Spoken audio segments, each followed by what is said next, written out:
Welcome to the 2024 Madden NFL HBCU tournament from the city beautiful Orlando, Florida. Ladies and gentlemen, I am Tiffany Green, a proud HBCU graduate of Florida A&M University.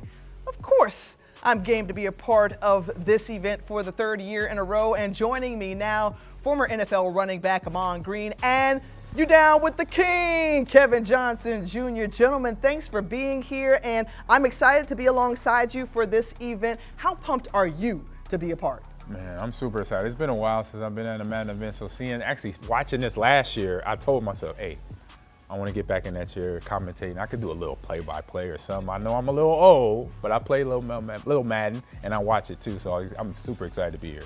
The cast crew here and Kevin sitting in that seat and analyzing, understanding how great of a player you are. What are you most looking forward to? Most looking forward to who's gonna talk, who's gonna get into the game, how good people are. Because I know a lot of stuff that I would do if I was in that position. It feels different being a player and actually watching the game, commentating on it. So it's gonna be fun. Now, to let you know just how serious these gentlemen are about gaming, prior to this event, in fact, the night before and leading up to right now, what were y'all doing? Playing Madden. Okay. Yeah. They were all about the Madden business, and now we are excited to introduce you and get you into this year's event because we have terrific students and gamers from historically black colleges and universities across the country. And what we've done is we've remixed this event and we have scoured to find the top talent, the best gamers out there in the country. And what's so cool is, yes, there will be competition. In fact, there will be a champion crowned twice over because there are some new additions to this year's event. In addition to the open match, we're also going to have the women's championship match as they've been included. Not only that, how about the student video applicants? So yes, there have been some amazing stories of people who have shared, yes, they have a love for gaming. Maybe they're not so mean on the sticks, but they still wanted to be a part of this experience and show just how broad this esports community is and how many ways that you can get involved. So Germany Bozeman and Ernest Walker and Taylor Adams, they are representatives from Florida A&M University. We will hear from them throughout the broadcast as they will get a hands-on experience-ship for this event. Now, before we get into introducing you to the players and seeing the game match, obviously we've got to tell you how we got here. So let's take a look at the women's qualifying round. One time for the ladies, how about the girl power coming out of Tennessee State University? Not one, but two. And we're talking about Egypt Garrett, who is a computer science major with a math minor. Check this, y'all.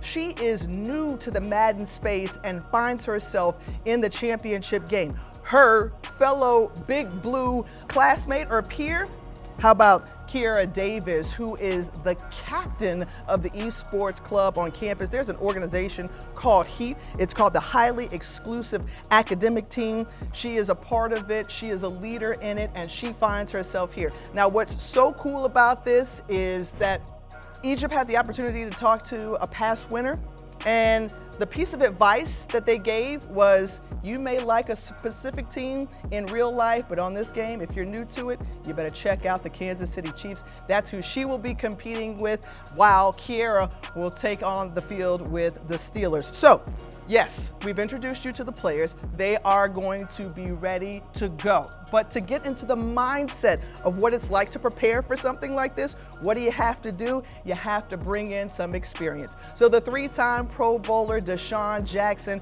is coming to the set now to join us to give his insights on what it's like. Deshaun, appreciate you being here. Thank you for joining. Hey, hey, hey. All right. So when you think of an event like this, and there are plenty that go on across the country, what makes this one special in your eyes? I think the competitive nature, first and foremost. You have two ladies going at it. I'm excited to see how the ladies go at it. We know how us men go at it. We talk stuff and, You know, we analyze, we doing homework the night before, like you said. I'm staying up all night trying to figure out how not to lose. So for me, I'm just excited to see how these ladies get down, and you know, I just want to see the competitive edge. Who's gonna take it out? You gotta take the soul. You know what I'm saying? It's football we talking about. We not talking about a girl-to-girl game. We talking about football. In terms of, I think, the mindset that you have to have going into a competition like this, and these guys next to you know what it's like as well, you know, what is your mindset, or what do you think the mindset of the player is right about now? The mindset is very aggressive. You know, it's a battle. When you step on the field at any given time, it's a battle. It's me versus you. So anything, whatever edge I need to win, that's what I'm going to be doing. So I'm going to analyze you, and if I find one weakness, I'm going to attack your weakness, and I'm going to try to abuse it all game. So that's the nature of this game. It's football. And if I could be a coach or I could be a player and I see a weakness in another player, I'm going to attack that weakness. So gamers, find the weakness, attack it, and ball all day long. It's simple. All right, the King, you know a little something about that competitive edge. You were talking about just, you know, talking smack and just kind of getting your bravado. What do you have for Deshaun? Because y'all can talk some game-to-game kind of action. When it comes to comp Madden, it can get very serious. You can see like your opponent. If you just yelling at them, you talking smack, you get in their head, they start making mistakes. So like what Deshaun was talking about, how you want to see who's talking, who's getting their opponent uncomfortable, who's yelling, who's up.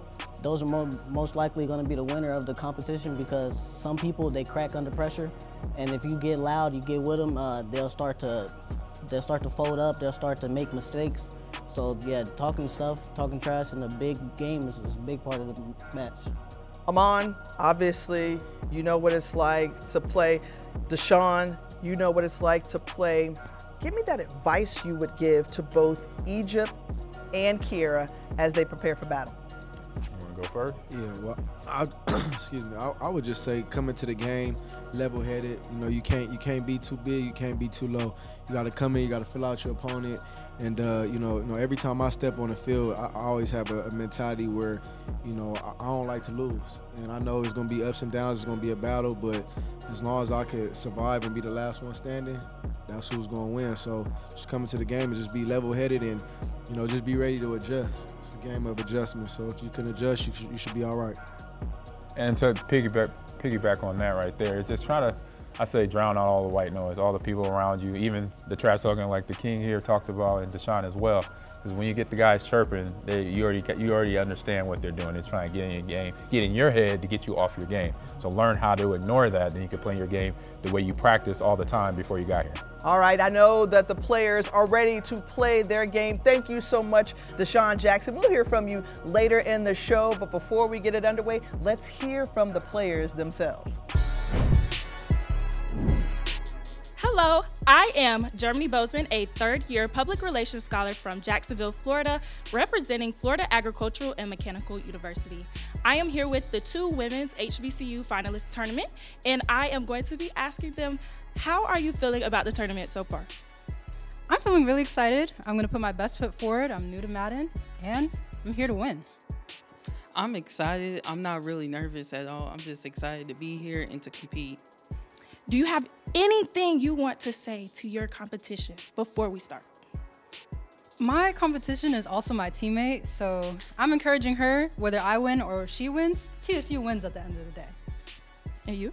I agree. TSU wins at the end of the day, but I think I'm going to win, but yeah. It sounds a little bit spicy over here. A little spicy. We'll see in the game. All right, there you have it. All right, everyone, we're tuning in here. We got Egypt is loading up with the Chiefs, and Kiera is going to be playing with the Steelers from Pittsburgh. So in game, you know, playing the game, the King, understanding each team and their attributes, because we know Madden, right? They got the power-ups in the game, which is like, as a quarterback, gunslinger and all that stuff we see with Pat Mahomes. So what are the advantages of having either team? And we were just playing earlier, so I know you know the Chiefs very well. Yes. So team Chiefs. I like to play with. Okay, so Chiefs, start with them, and then what about the Steelers? Chiefs. Well, everyone plays with the Chiefs. Chiefs, they have the set feet lead ability, which grants you faster, like, throwing velocity. You know, they have a few other stuff. They don't really have nothing on defense. I feel like they should have stuff on defense, the way the defense plays, Right. like in real life. But it's pretty much Mahomes. He has the hot route master ability, gives you 4 additional hot routes. So he has that, set feet. It's pretty much you're banking on Mahomes with the Chiefs. It's a very great team. 2 of the best abilities in the game. With the Pittsburgh, they don't really have nothing really. Really just going out there, you're trying to get it done with Pittsburgh. You got a young quarterback in Pickett. You know, so right now we got the kickoff here. So hopefully, not having a whole lot of, I say, power-ups. Yes. Kiera here can still find some big advantage. You got T.J. Watt on the edge there coming off You for have the a great defensive pass side. rusher. You also have Minka Fitzpatrick at safety. Yep. So I would say a better defense than the Chiefs, but no set feed, no hot route master. I like her to ground and pound, run the ball with the Steelers. Got it. So we got the snap here. Got Rudolph at quarterback, didn't make the adjustment by putting Pickett in. Play action here for Kiera. First play there, complete first down on play action. Catch by Johnson coming out of the drive. So what did you see there? It looked like she had an interception. Her defender just fell. Yeah, that's Madden. Sometimes the animation, defensive player or offensive player does that. So we got first down, moving the ball here. Quick pass.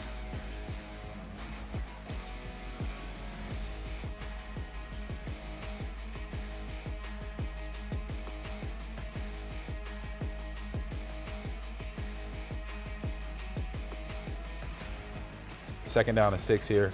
Another pass play. Threw off the back foot. Yeah, so back foot mechanics. So let's talk about mechanics, because Madden 23, and I say started in 23, maybe 22 of Madden, where the mechanics is something that's almost too human, like where for us too throwing the ball, we really got set feet and throw the ball. So explain that. Yeah, to I the mean, audience. if you're backing up, like how she's backing up a lot, she's gonna make less accurate passes from just her backing up.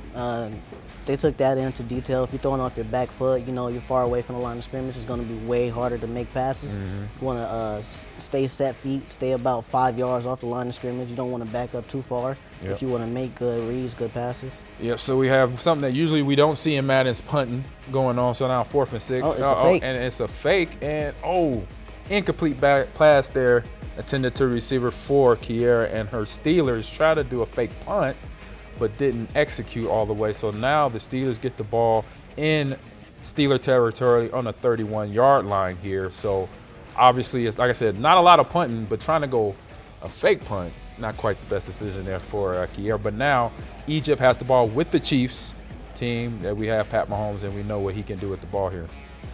So we got Pachenko first carry there, 2-yard gain. Not much there on first That's what run. I was expecting to see from the Steelers. Lot More of run plays. You mentioned that. She came out and just passed it 3 plays in a row. So just see if she understands that technique, and like you said, the set your feet and throw mechanic in Madden when you have quarterbacks, and you have a quarterback like Pat Mahomes. But again, another run here for Pachenko. Another run. Picks up 5 yards, 3rd and 3 here, and they're in field goal range. So we'll get to see potentially, if they don't convert here, first field goal attempt of the game. But here we got third down, passing third set run in a potential. row. This is what I like to see. Another run. Edwards-Helaire up the middle.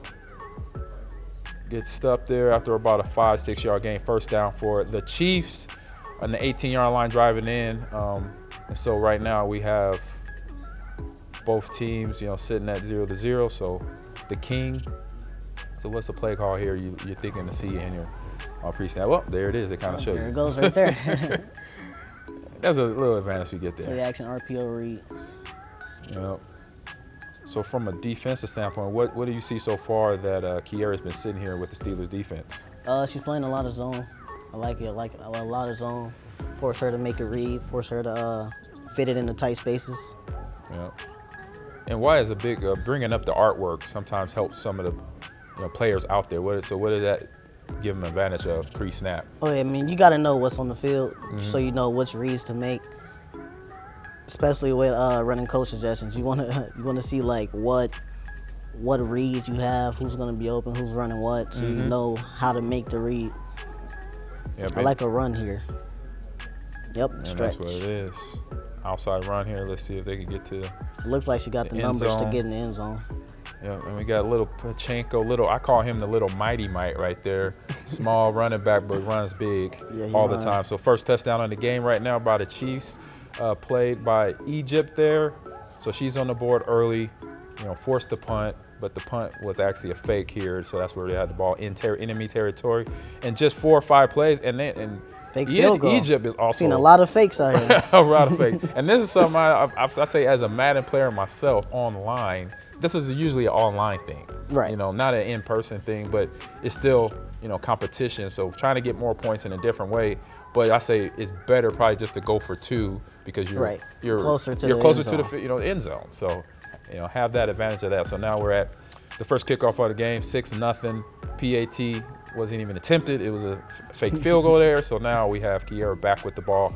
The Steelers on the return here, tackled at the 17 right there.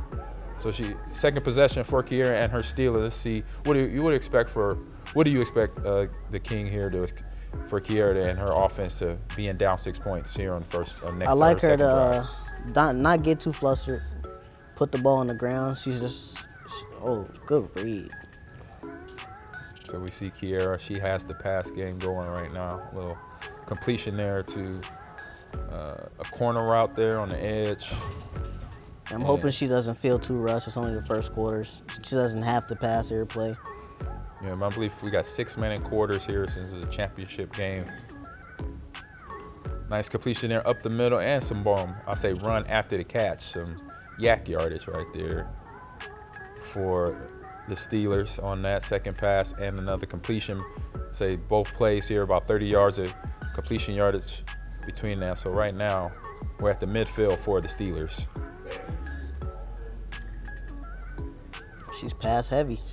She's not afraid to put Pickett back there. No, she's not. And to complete the big catch to Pickens right there. Now the Steelers are in the red zone on the 10-yard line, 11-yard line here. So threatening to score right now. So what defense would be a good defense to try to keep them out here, the King from Egypt's side?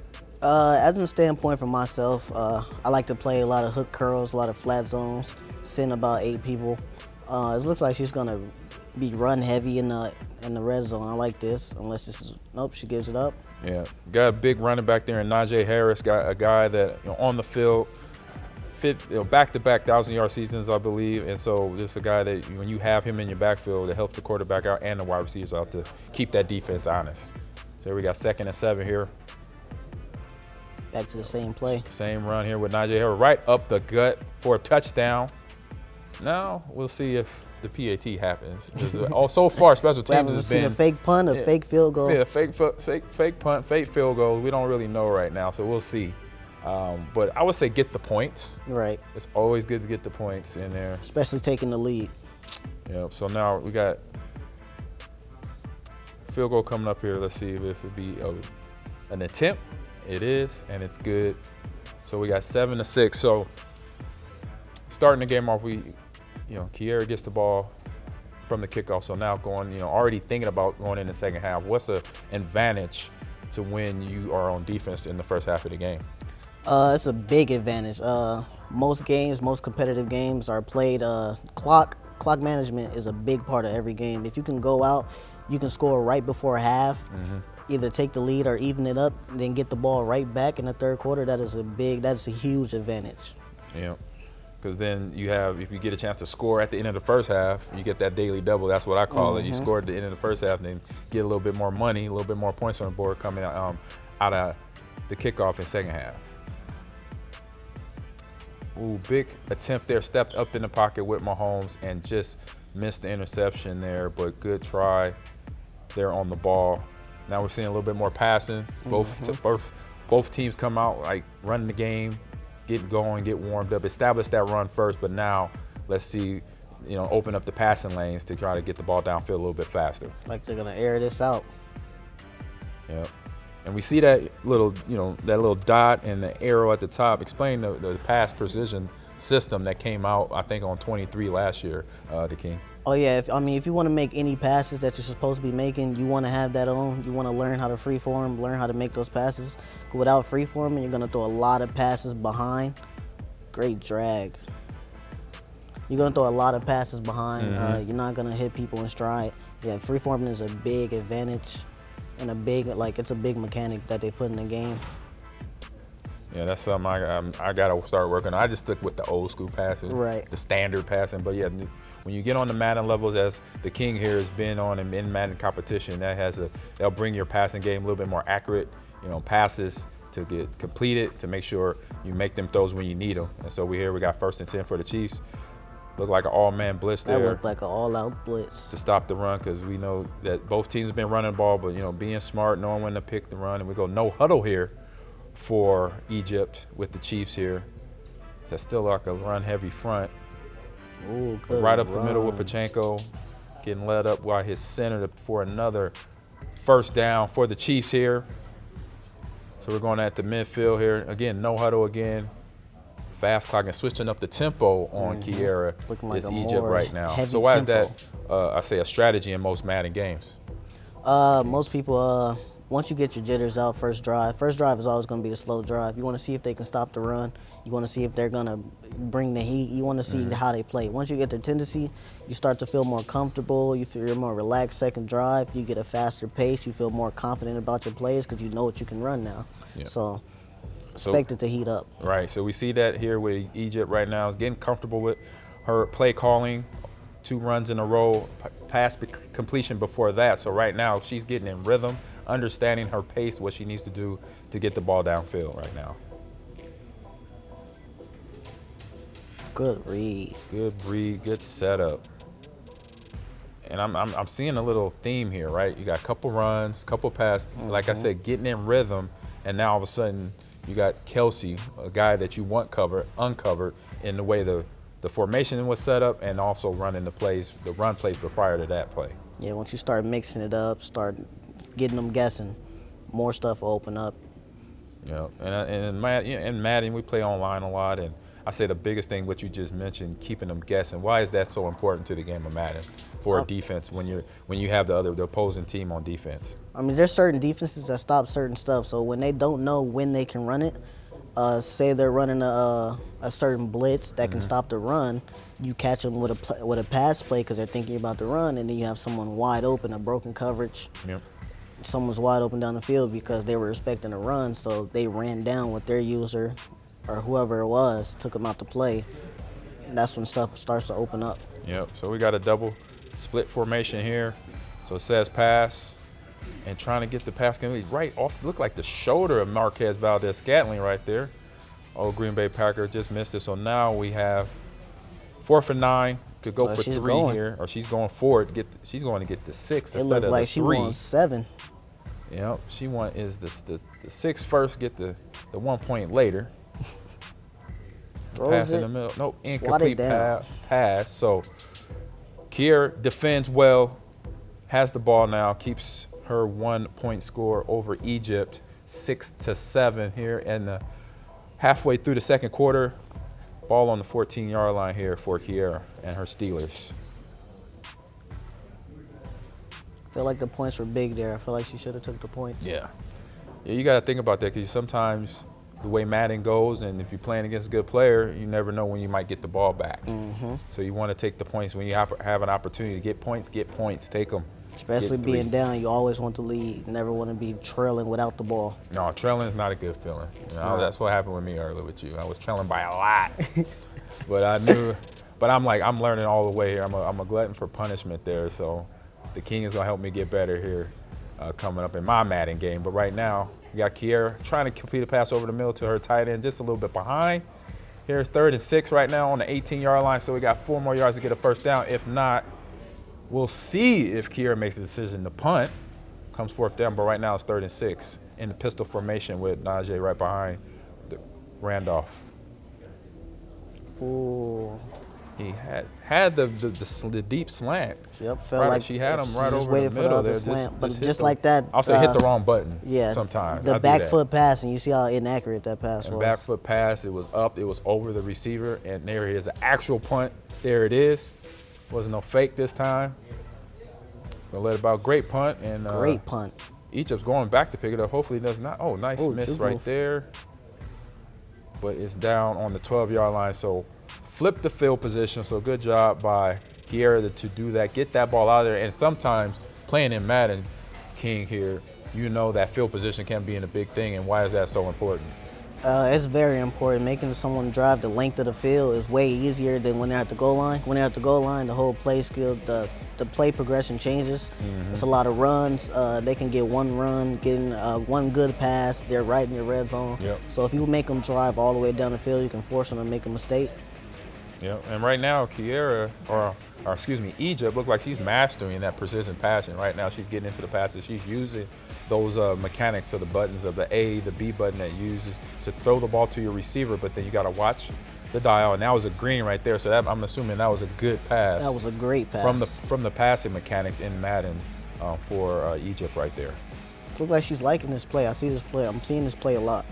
Yeah, it's almost a flood concept, right? You got a flat route, you got an over the top, you got a deep dig, and then you got a crosser, that drag that she just hit there for 2nd and 4 right there. That's exactly what it is. The play is actually called flood drive. So. Yeah. So are we looking at the clock here? We have second quarter. We got 28 seconds left. So that was a spike the ball, save the clock, save her timeouts because she is on the other side of the 50. So being smart about that, because you want to, if you make it, once you get to the red zone, that's where you really want to use those timeouts. So smart right there by Egypt to down the ball without using timeouts. Oh. She tried to go to Pat Mahomes' favorite receiver, Travis Kelce there, but there's an interception by Kiera Steelers right there. Midfield, now Steelers have the ball, and they have the lead right now going into the halftime, but we still have about a few more seconds. Kiera could get this ball into field goal range. Great defense, had Kelce bracketed. And potentially get a field goal or a touchdown here on this drive. Great drag. You can see both players here, both ladies are getting in rhythm in the pass game. Like her call her timeout. Don't think she's calling it. Is she paying attention to the clock? Or maybe she's settling for 3. Let's see here. She's either going to settle for 3. She's going to try one more. No, she did not call the timeout here. And sometimes a lot of Madden players forget that, right? Right.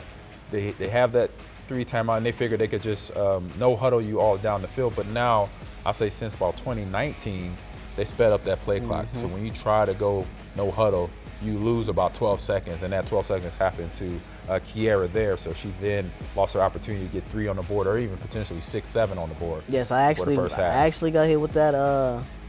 The first year they brought it out in Madden 20. I was in a big game and didn't know the new true clock feature, how I just choose down. I had a chip shot field goal.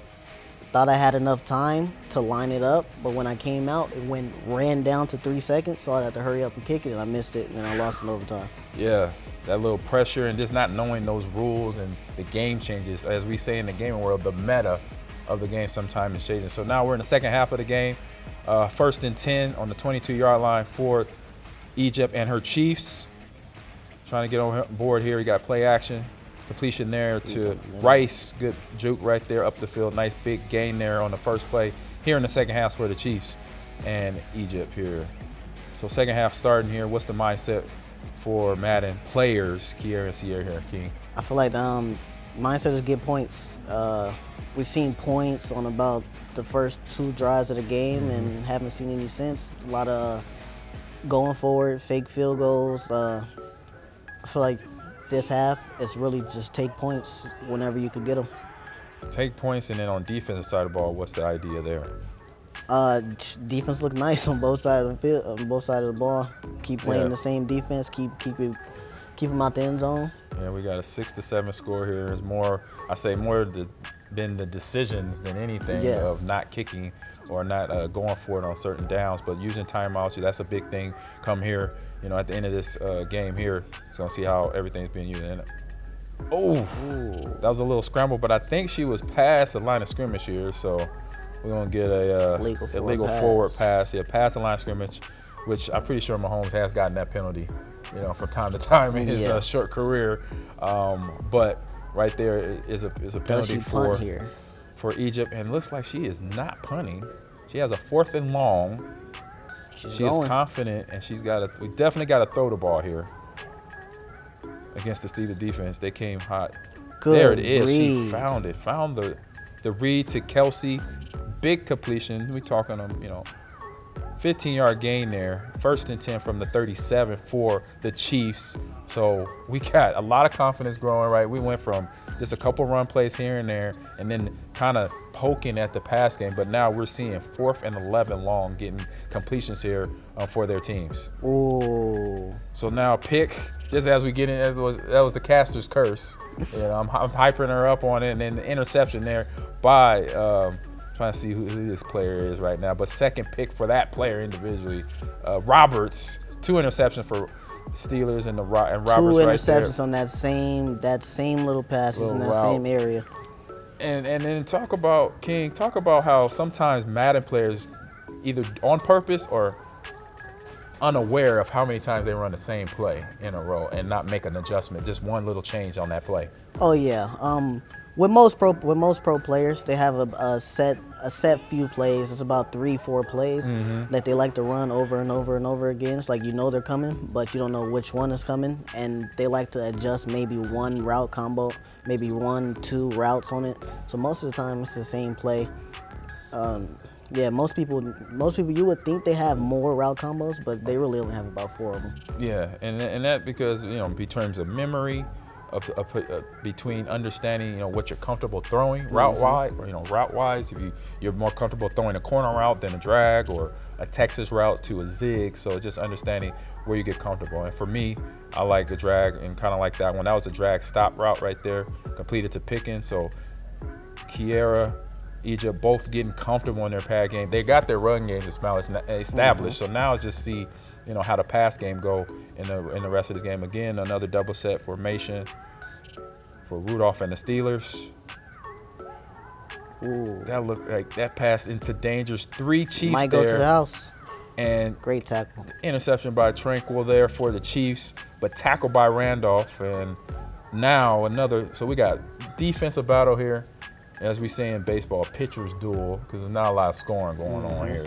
But we got a lot of pretty good defense here. So right now, Chiefs got the ball here, 50-yard line, 49-yard line to be exact. And let's see if Egypt can get this ball down the field for some more points for herself. We got 1st down completion there, 2nd and 4 for Egypt and the Chiefs. So will be some an idea here. We got middle of the 3rd, going to the 4th. What is something you want to get out of this drive right here for Egypt? Points. I mean, you need some type of points. You need the lead. It's getting late in the game. You don't want to be in the 4th quarter trailing, especially without the ball. Yeah, you got to make sure, you know, time management is big here in the 2nd half, because with the score being tight and turnovers coming very fast and many right now. So whoever has the ball last potentially could be the person that wins this game. So you drive the ball enough to either get in field goal range or just score it if you can, to make sure you give yourself that opportunity. Great defense, another 4th and 1. So we got Roberts in on the tackle. He got 2 interceptions already. And I think that juke move kind of slowed up, because Pacheco is a fast running back. When he gets the ball, he gets downhill fast for his size. So that juke right there kind of slowed up him accelerating through the hole versus 2 linebackers that are a little bit, I'll say, heavier than him. So here we got 4th and 1, another attempt. And one thing these ladies are not afraid of is going for it on 4th and 1. I feel like she had B open. Oh, got another pick there, 3rd pick for Kiera's defense against Egypt. So right now, still 6-7.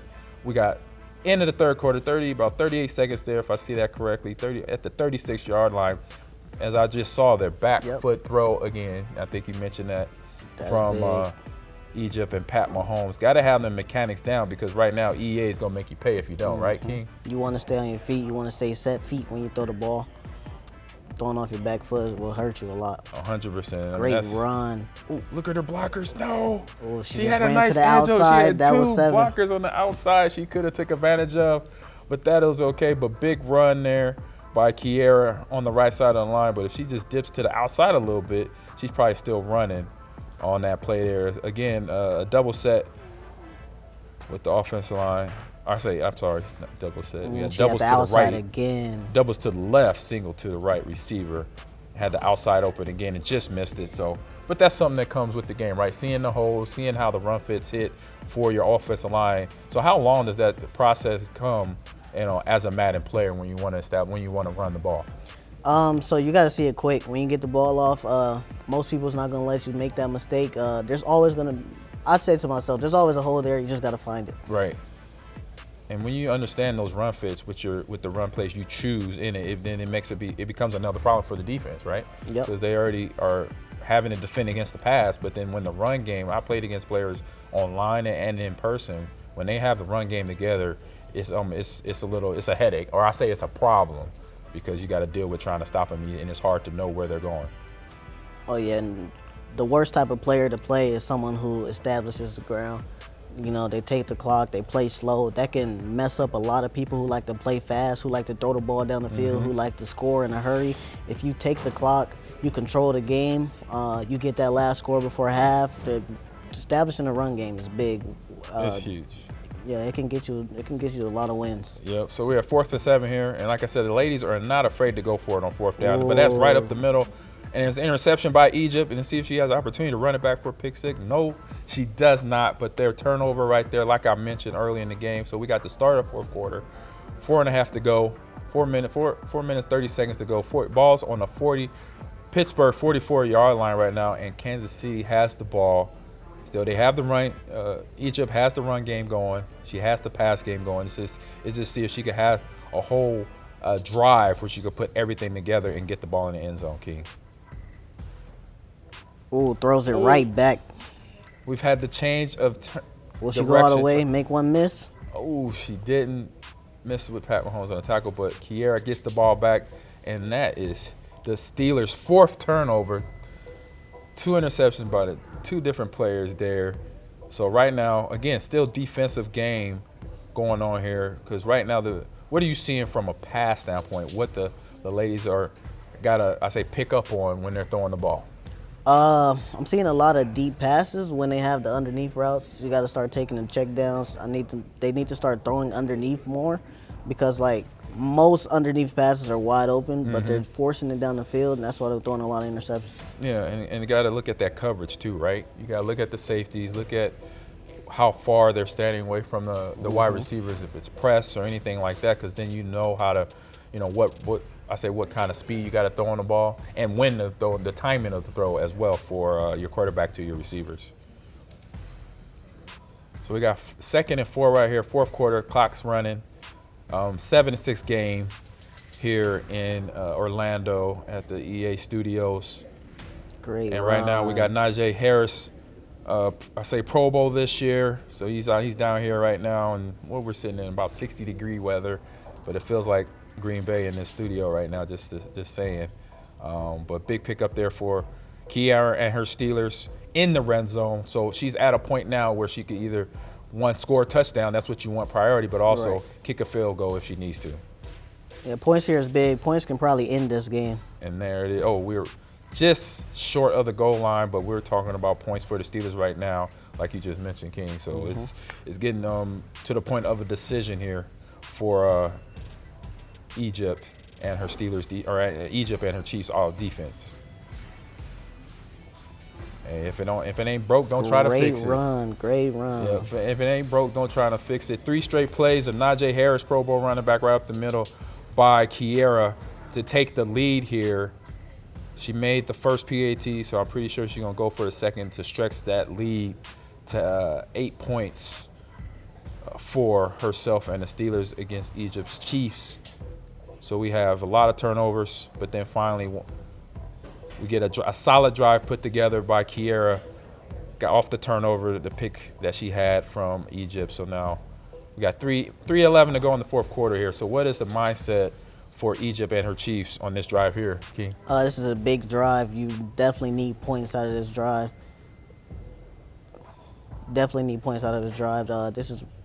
She'll probably have about 1, maybe 2 more drives, depending on how the Steelers play. Yeah, she has to. This is a big drive for her. Yeah, you got 1st and 10 here on the 21-yard line, and like King said, big drive. Got to score here. Try to get the ball downfield, past the 50, and no turnovers here. And she throws a ball. Just as I said again, I'm sorry. I keep cursing. Both players here. I can't speak it, but I got to talk. So touchdown there by the Steelers. Mark Robinson on the pick just trying to hit the crossing route there from Mahomes to his receiver, but doesn't. Hits the other person other team color uniform there for pick six. So that then draws the lead to 20-6 right here before the PAT. The pass was intended for Travis Kelce there, Pat Mahomes' favorite target in and out of Madden. But now we got the Steelers up 21-6, so we got a little separation here between Kiera off of turnovers and also taking advantage of turnovers. So how is that? How big is that? You know, playing no matter if you're playing casually online or in a Madden Championship Series like we got here. Why is getting turnovers a big deal? Getting turnovers is a huge deal. I mean, in this Madden, there's not really much defense. So if you get a turnover, that's the best thing you can get. Yeah. If you get a turnover, one turnover can lose you a game in comp Madden, especially in regs, because once they get that turnover, they're gonna go straight to controlling the clock. They're gonna take the clock from, oh my God.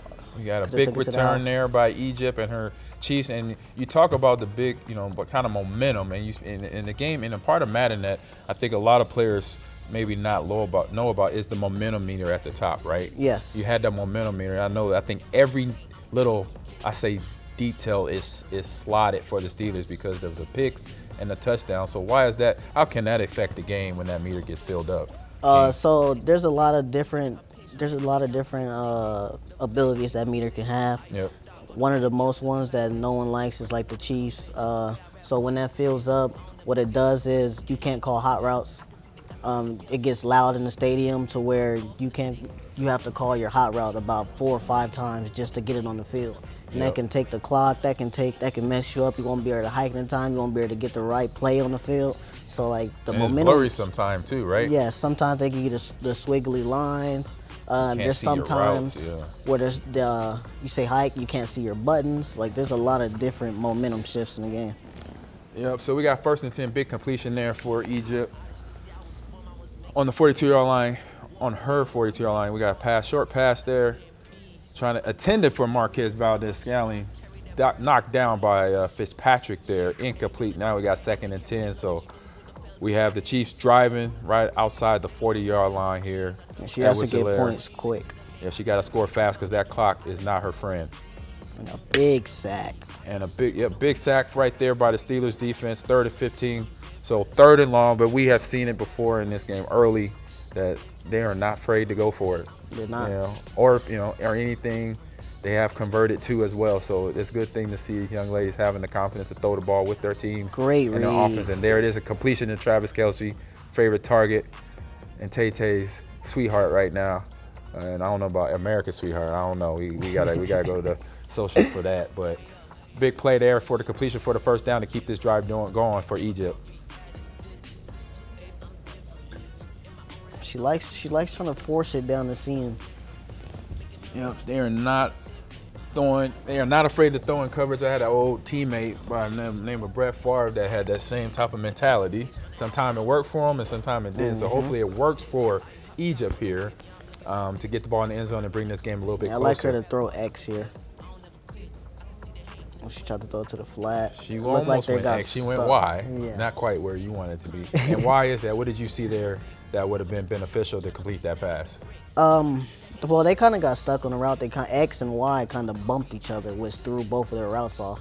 I seen that she likes to throw the post route on cut. She's been doing that a lot. That's why I liked her to throw X. Yeah. So as a coach, you're seeing the routes. That's probably her best throw. Yeah. Yeah. Her tendencies, what she likes to throw. I like her. She likes to throw the little seam post right as they cut, right through the middle. And that's something that all good Madden players do because you're basically taking advantage of the defender not paying attention, trying to get that ball out fast. Like her to throw it to Travis Kelce here. I hope she went down the middle. That was a great read. Great read and catch catch by Rice there to get the ball on the goal line. Clock is still ticking. She has to hurry up and get in the end zone. Either hurry up, maybe stop the clock here, you think, or let it run?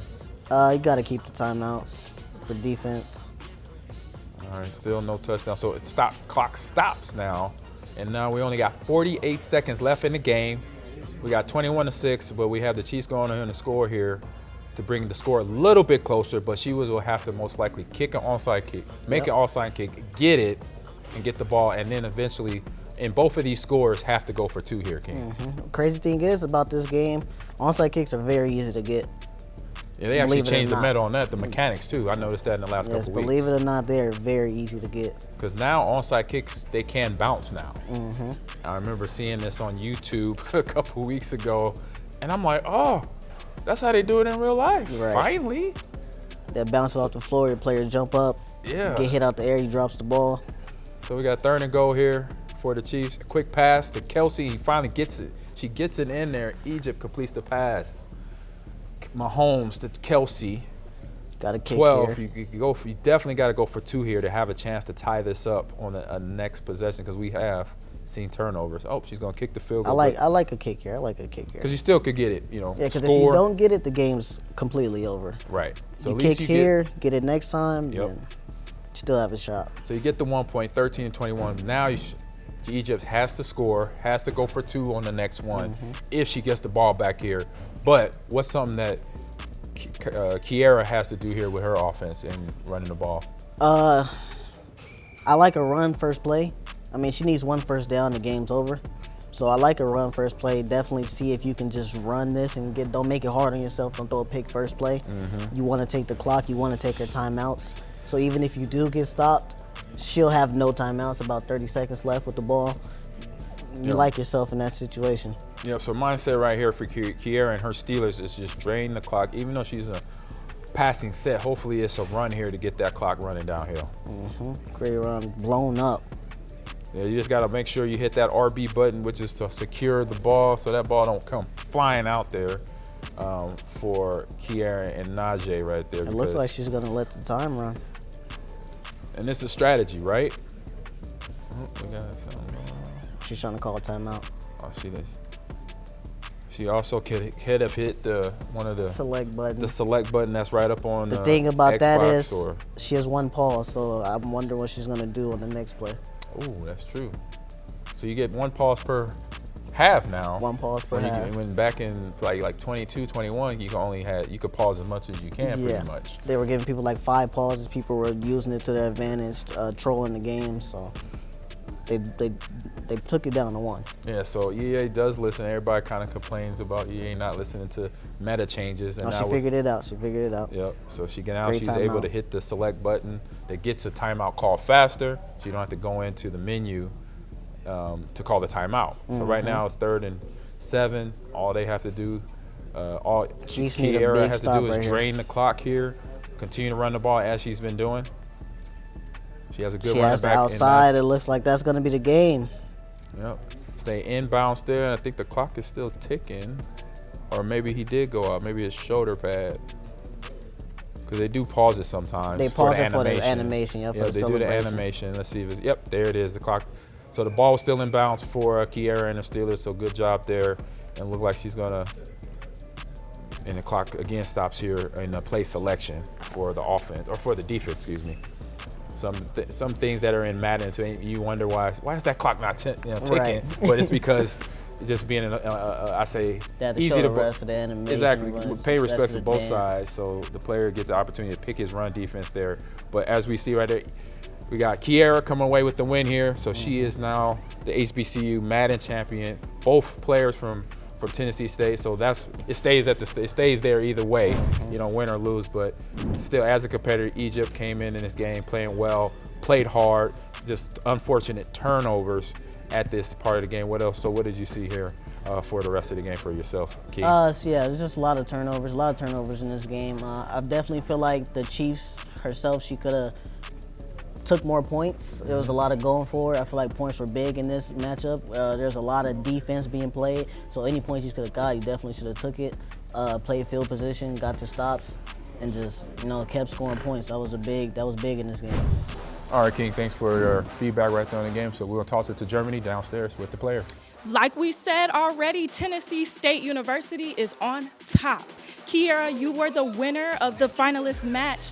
What are the emotions that you are feeling right now? I can't believe it. I really didn't think that I was going, I thought I was going to win, but, as we were playing, I was like, oh, this is hard.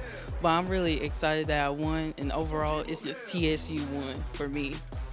Thank you so much, Kiera. We really enjoyed having you today. You played amazing, and your opponent played amazing as well. And back to you, Tiffany. And what a match it was, the inaugural women's championship. Kiera comes out on top. But any way you look at it, fellas, Tennessee State won, right? Because they had two competitors that made it to this round, and Kiera was the last one standing. What were your thoughts on that match?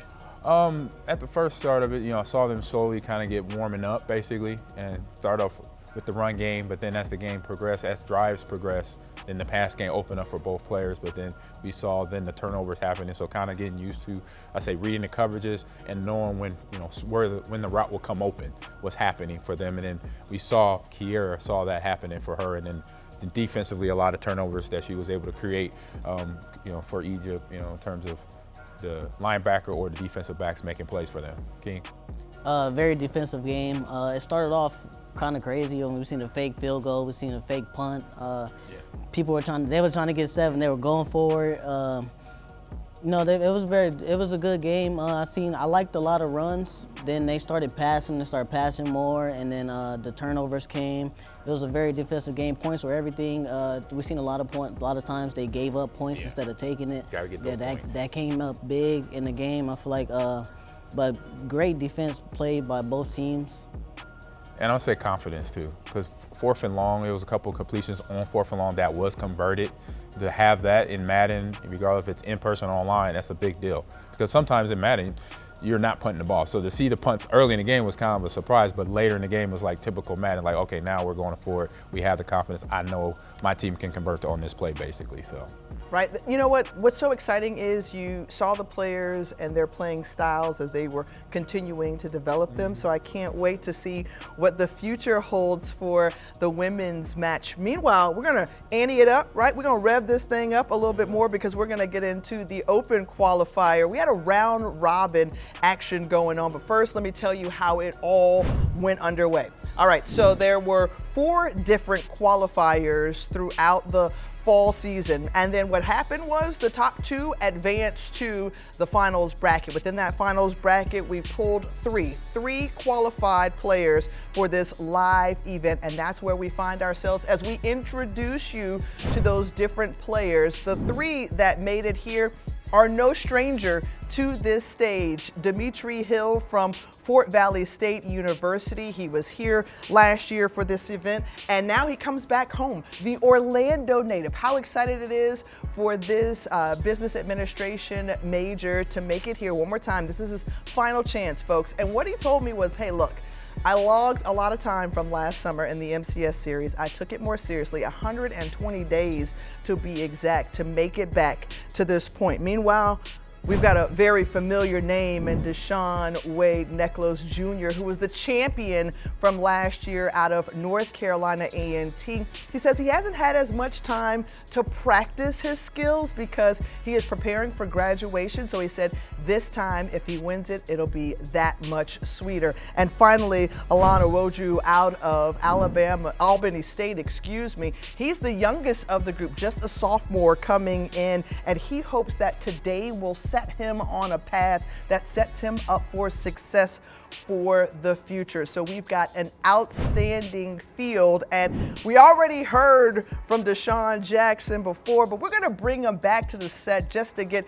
his thoughts and his insights because, all right, it feels like the stakes are raised a little bit more. And Deshaun, after witnessing what the women did in their match, what do you expect or anticipate from this open qualifier? I see the first game was kind of tight. I think what 12-13, 13-14. 21-13. 21-13, not a lot of scoring. So I think in this next match, I think it's going to be a lot of points scored. Deshaun was talking. I got a chance to sit with him over there, and I kind of got into his game a little bit in his mindset. So I think he's going to come out trying to score. I think he want to put up some Patrick Mahomes numbers and some trick plays and trick passes. So I think this game, you're going to see a lot more scoring, a little bit less defensive playing. So we'll see. I think they're trying to run that scoreboard up. I'm curious to know, too, because both players are very familiar with one another, and you know the playing styles and tendencies of each other. How do you find that competitive advantage in that instance? Well, I think always going against somebody that you know and what they're going to do. Obviously, they know their team styles, right? They're going to both play with teams they know how to play against, right? You have Josh Allen, one of the guys going with Josh Allen. The other one, he's trying to see, I think, maybe the Eagles or Kansas City, but were they both gonna go with the same team? That's gonna be crazy. You know the style. You kind of know what they're gonna do. So I think it's gonna be more of a passing game than a run game. And their quarterback, Josh Allen, both of them got Josh Allen, so he's an active runner. So I think you just gotta keep a spy. You gotta keep a spy on Josh Allen, and you gotta try to get some interceptions, get some turnovers. This game is gonna be key in turnovers. All right, so pieces of advice for each of the players. I mean, if I would be giving some advice that both playing with the same team, that's gonna be that's kind of tricky. I don't know. I would just tell them keep a spy on Josh Allen and try to keep Diggs under 100 yards. I mean, I don't know. Get some turnovers. What y'all think? I say that's the basic. Always get turnovers. And I say, if anything, Bill Belichick them. Take the best player away, which is either Josh Allen or Diggs on that standpoint there. And then talking to both players before they went downstairs, Deshaun basically said it's basically all about who makes the most mistakes. That's going to win this game. So I think that's might be right there. Turnovers. All right, the players are standing by. Let's hear from them now. Hi everyone, I am Taylor Adams, a second-year broadcast journalism scholar from Orlando, Florida, and I am representing the Florida A&M University in Tallahassee, Florida. I am here with Sean and Dimitri, and they are the Open Tournament finalists. Now, Sean, I'm going to ask you, what are you most focused about going into the competition? Just playing my brand of football and just coming out with the W, doing whatever it takes to get the W. That's all that matters. Dimitri, what about you? Just limiting my mistakes and just focusing on taking care of the ball and winning at the end of the day. Of course. Now, what team are you choosing and why? I'm going with the Bills because of Josh Allen. My man Josh, you get the job done every time. Yeah, I'm also going with the Bills just because of defense, a lot of knockouts, pick artists, stuff like that. So. All right, I'm excited to see you guys play. Tiffany, back to you. Well, thanks so much, Taylor, and now Ahman and King. Y'all are back at it once more. This is the Open Qualifier. Get ready, get revved up, and take it away. Yeah, I mean, I'm not super excited because it's the same teams, but I know, talking to them, they know each other very well, and so that's the part that's going to be interesting to see that, like Deshaun mentioned, and I mentioned already, who's going to have the most turnovers, who's going to make one of the other, create a turnover, if it's a fumble, if it's an interception, or just a bad play call to get them, a victory out there. So that's what I'm excited to see out there. Other than having the two teams, it's like, okay. But it is what it is. It's Madden. It's video games. Can't avoid that. So there you go. What about yourself, King? You're gonna see a lot of the same teams. When I play, it's mostly KC. It's either KC Bills or it's Bills. Kansas City Chiefs and Bills are the same. They're the top two teams when you play regs. So yeah, like you said, this game's gonna come down to who gets the first turnover, who makes the first mistakes. Might see a couple onside kicks for time possession. It's gonna come down to time possession, who scores right before half, gets the ball back.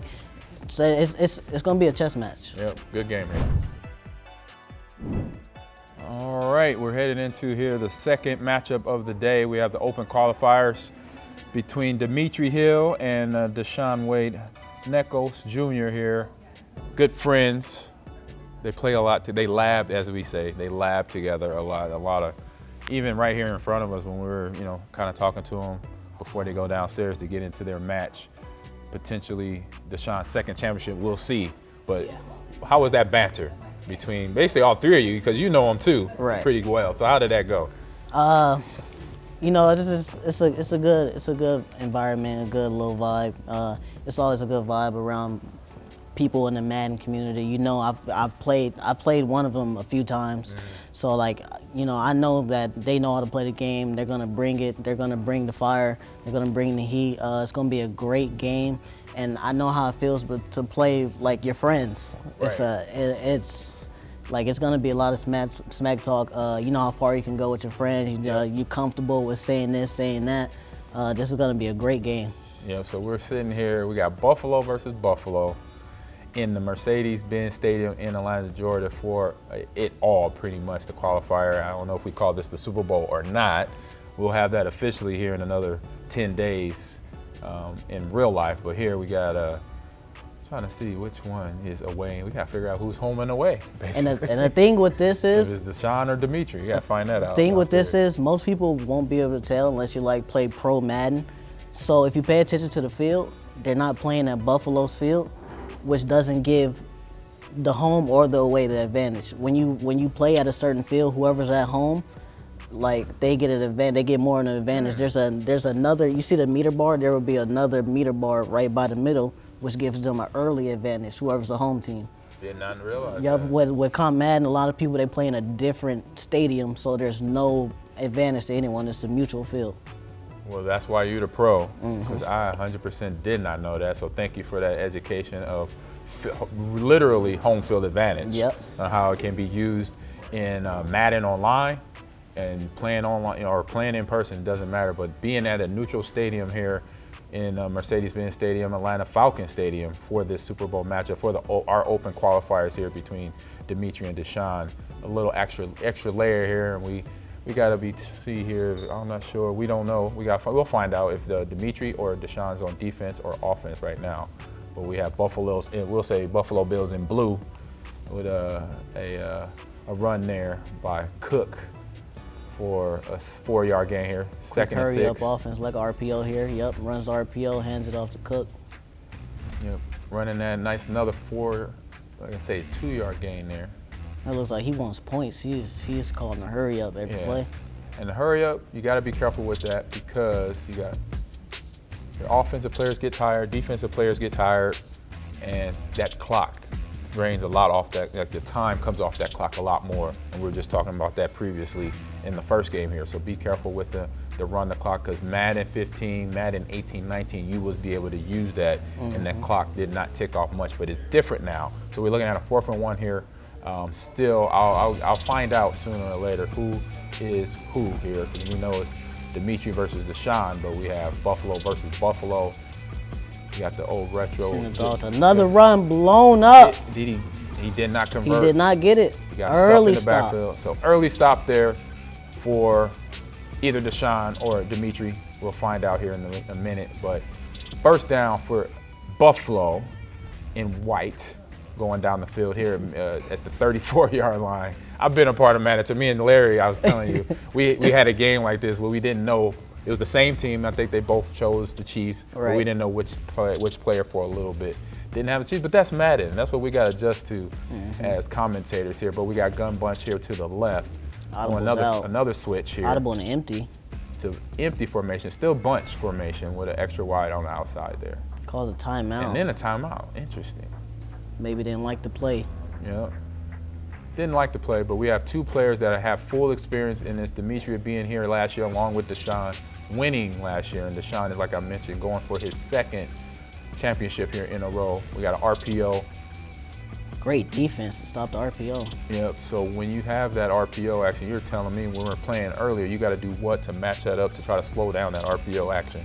So if it's an RPO from the outside receiver, what you want to do is you want to man up your player, your outside corner on the RPO. A lot of people, like, if you want to just stay in zone, you have to guess and pass, makes them play the RPO instead of playing the run.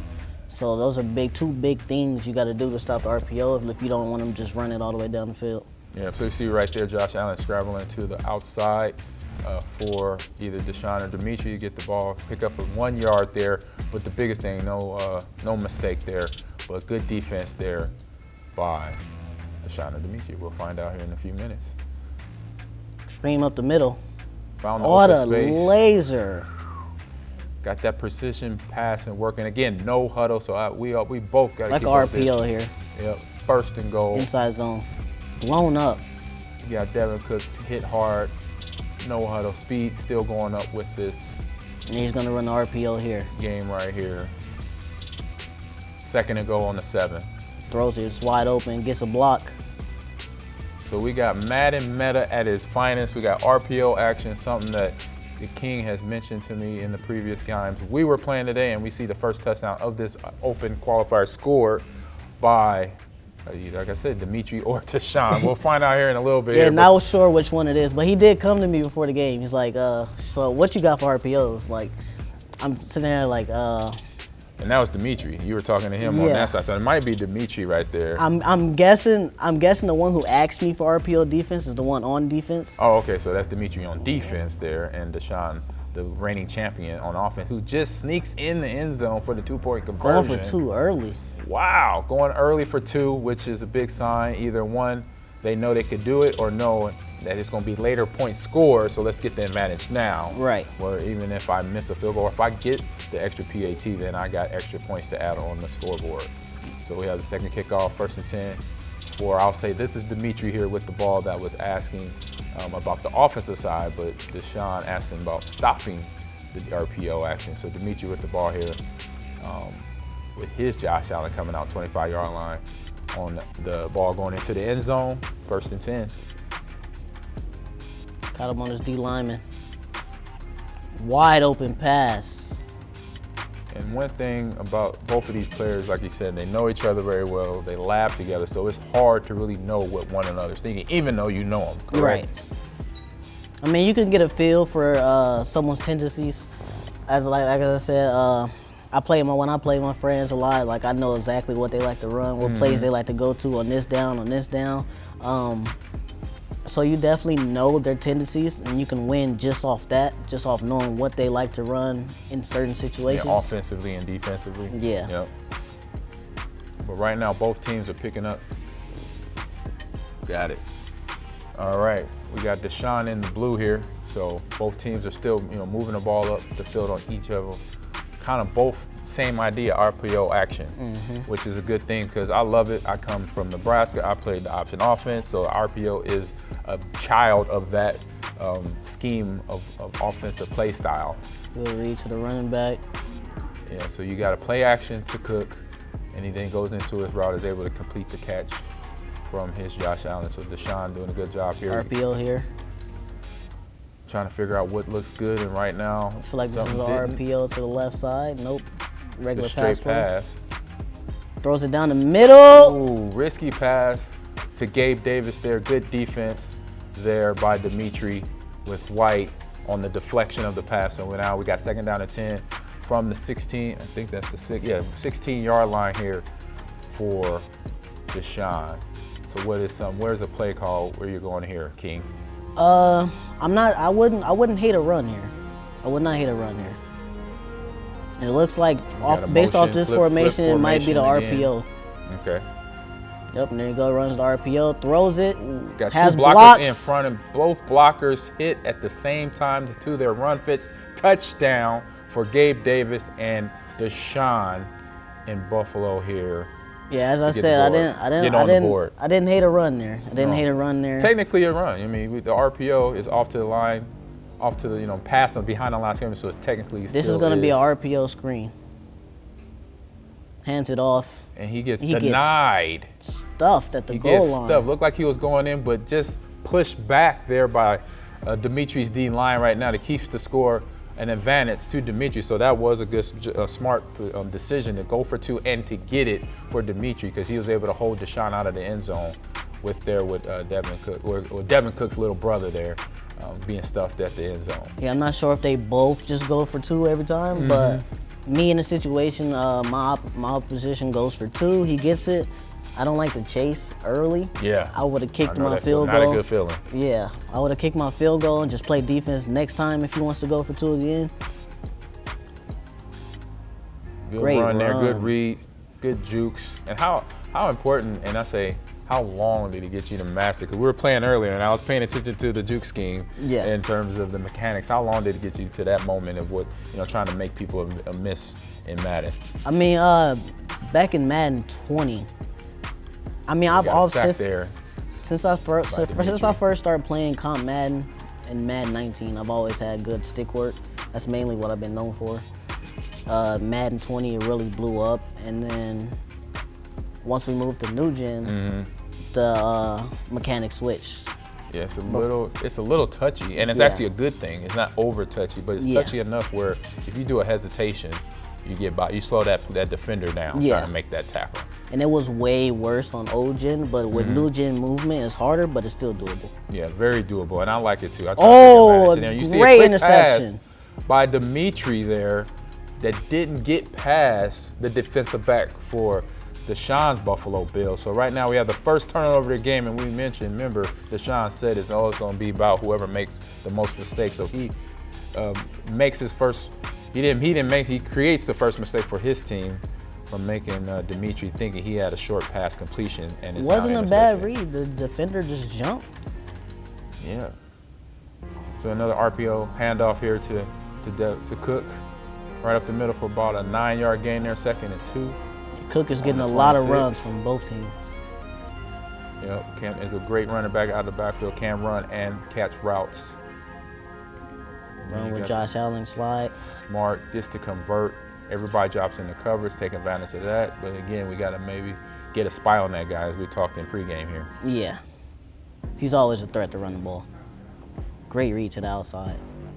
And you got that little swing route for the tight end to swing up the sidelines. Yeah, it looked like a play called double post. A lot of pros like to run it on repeat. It's one of those plays you like to run on repeat. Yeah, because as a defender, your eyes are focused in the middle of the field. You're looking at the crossers, because there's always crossers in Madden.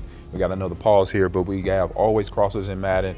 But then when you get, sucked in with the crossers, then the player that's running the offense knows he has those outside outlets where the tight end is going to the sidelines and going up the field. Yeah, with that double post play, you have a tight end running to flat. You can always throw it quick, or you can wait till he cuts up. You got that. And then it comes with a post route. You can also, you have the running back coming out the backfield on the out route. So there's a lot of, as you can say, levels to the play. Yeah, you have a lot of different reads, a lot of different stuff to guard just on the pre-play. Right, and when you have those levels, and you got to do that as a defender at Madden, at the pro level of Madden, because if you don't, then it's kind of, you're just leaving yourself susceptible to getting completions all over the field. So that's what we just saw, the yardage of yard lines of what your zones are set at, making sure you have that. We see Cook there for about a 2-yard gain there, 2nd and goal on the 3-yard line for Deshaun and his Buffalo Bills trying to go in and score for their second time. Zone here. And you get Cook into the end zone for the second score for Deshaun go for 2. And his Buffalo Bills. And so now he's up 12. He's going for 2 here, but RPO stretch. Yep. Those RPO wide open. Gabe Davis again, got a touchdown, got a 2-point conversion. Now they're up 6, only 6, because Dimitri was able to get the 2-point on his first score. But we got to see here on this next drive if he'll get the ball, and take it down and score, because we saw the first turnover happen by Deshaun here on the second drive. If he scores here, I think I like him to kick the extra point and go up 1. There's a chance here, almost a chance to get to the outside edge, but good coverage by Deshaun and his Buffalo Bills to keep Dimitri from taking it to the house on the kickoff. And this is what I talked about earlier with the drive before halftime. Is such a big drive, because if he scores here, he gets the ball back too at half.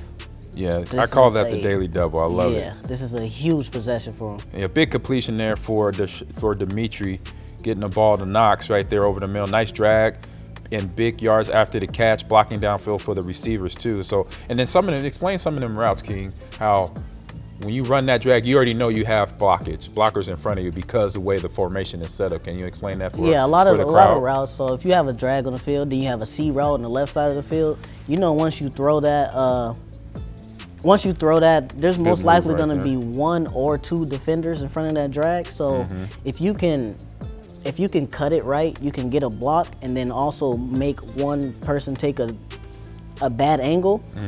So it's like you have 2 blockers if you just run it right. Exactly. And we saw that there. Big run by Demetrius Cook to pick up a first down and down the ball. He wants to get to the next play, not commit a fumble or anything. So he ended up giving himself up to keep the ball going in his possession. Yeah, this is a big possession for clock management. This is how most pros play. Once they get down here, they turn that true clock feature on that you can see at the bottom of the field. What that do is when you come to the line, it'll take that clock all the way down to 10 seconds, and you can run that clock down. He wants to get points here right before half with no time left, and then get the ball back at half. Right. So we got 2nd and 7 here on the 33-yard line for Dimitri. Got a safe completion there, possession catch hits the A button on the Xbox controller to get his receiver down to avoid contact here and calls a timeout here at break. So what is he thinking here with this timeout for Dimitri King? I mean, he has a whole 144, so like timeouts aren't really a big factor to him. He wants to waste time anyways.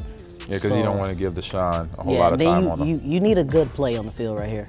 He probably didn't have the play he wanted on the field. That was a big third down to where if you didn't get that, you might have to think about taking a field goal.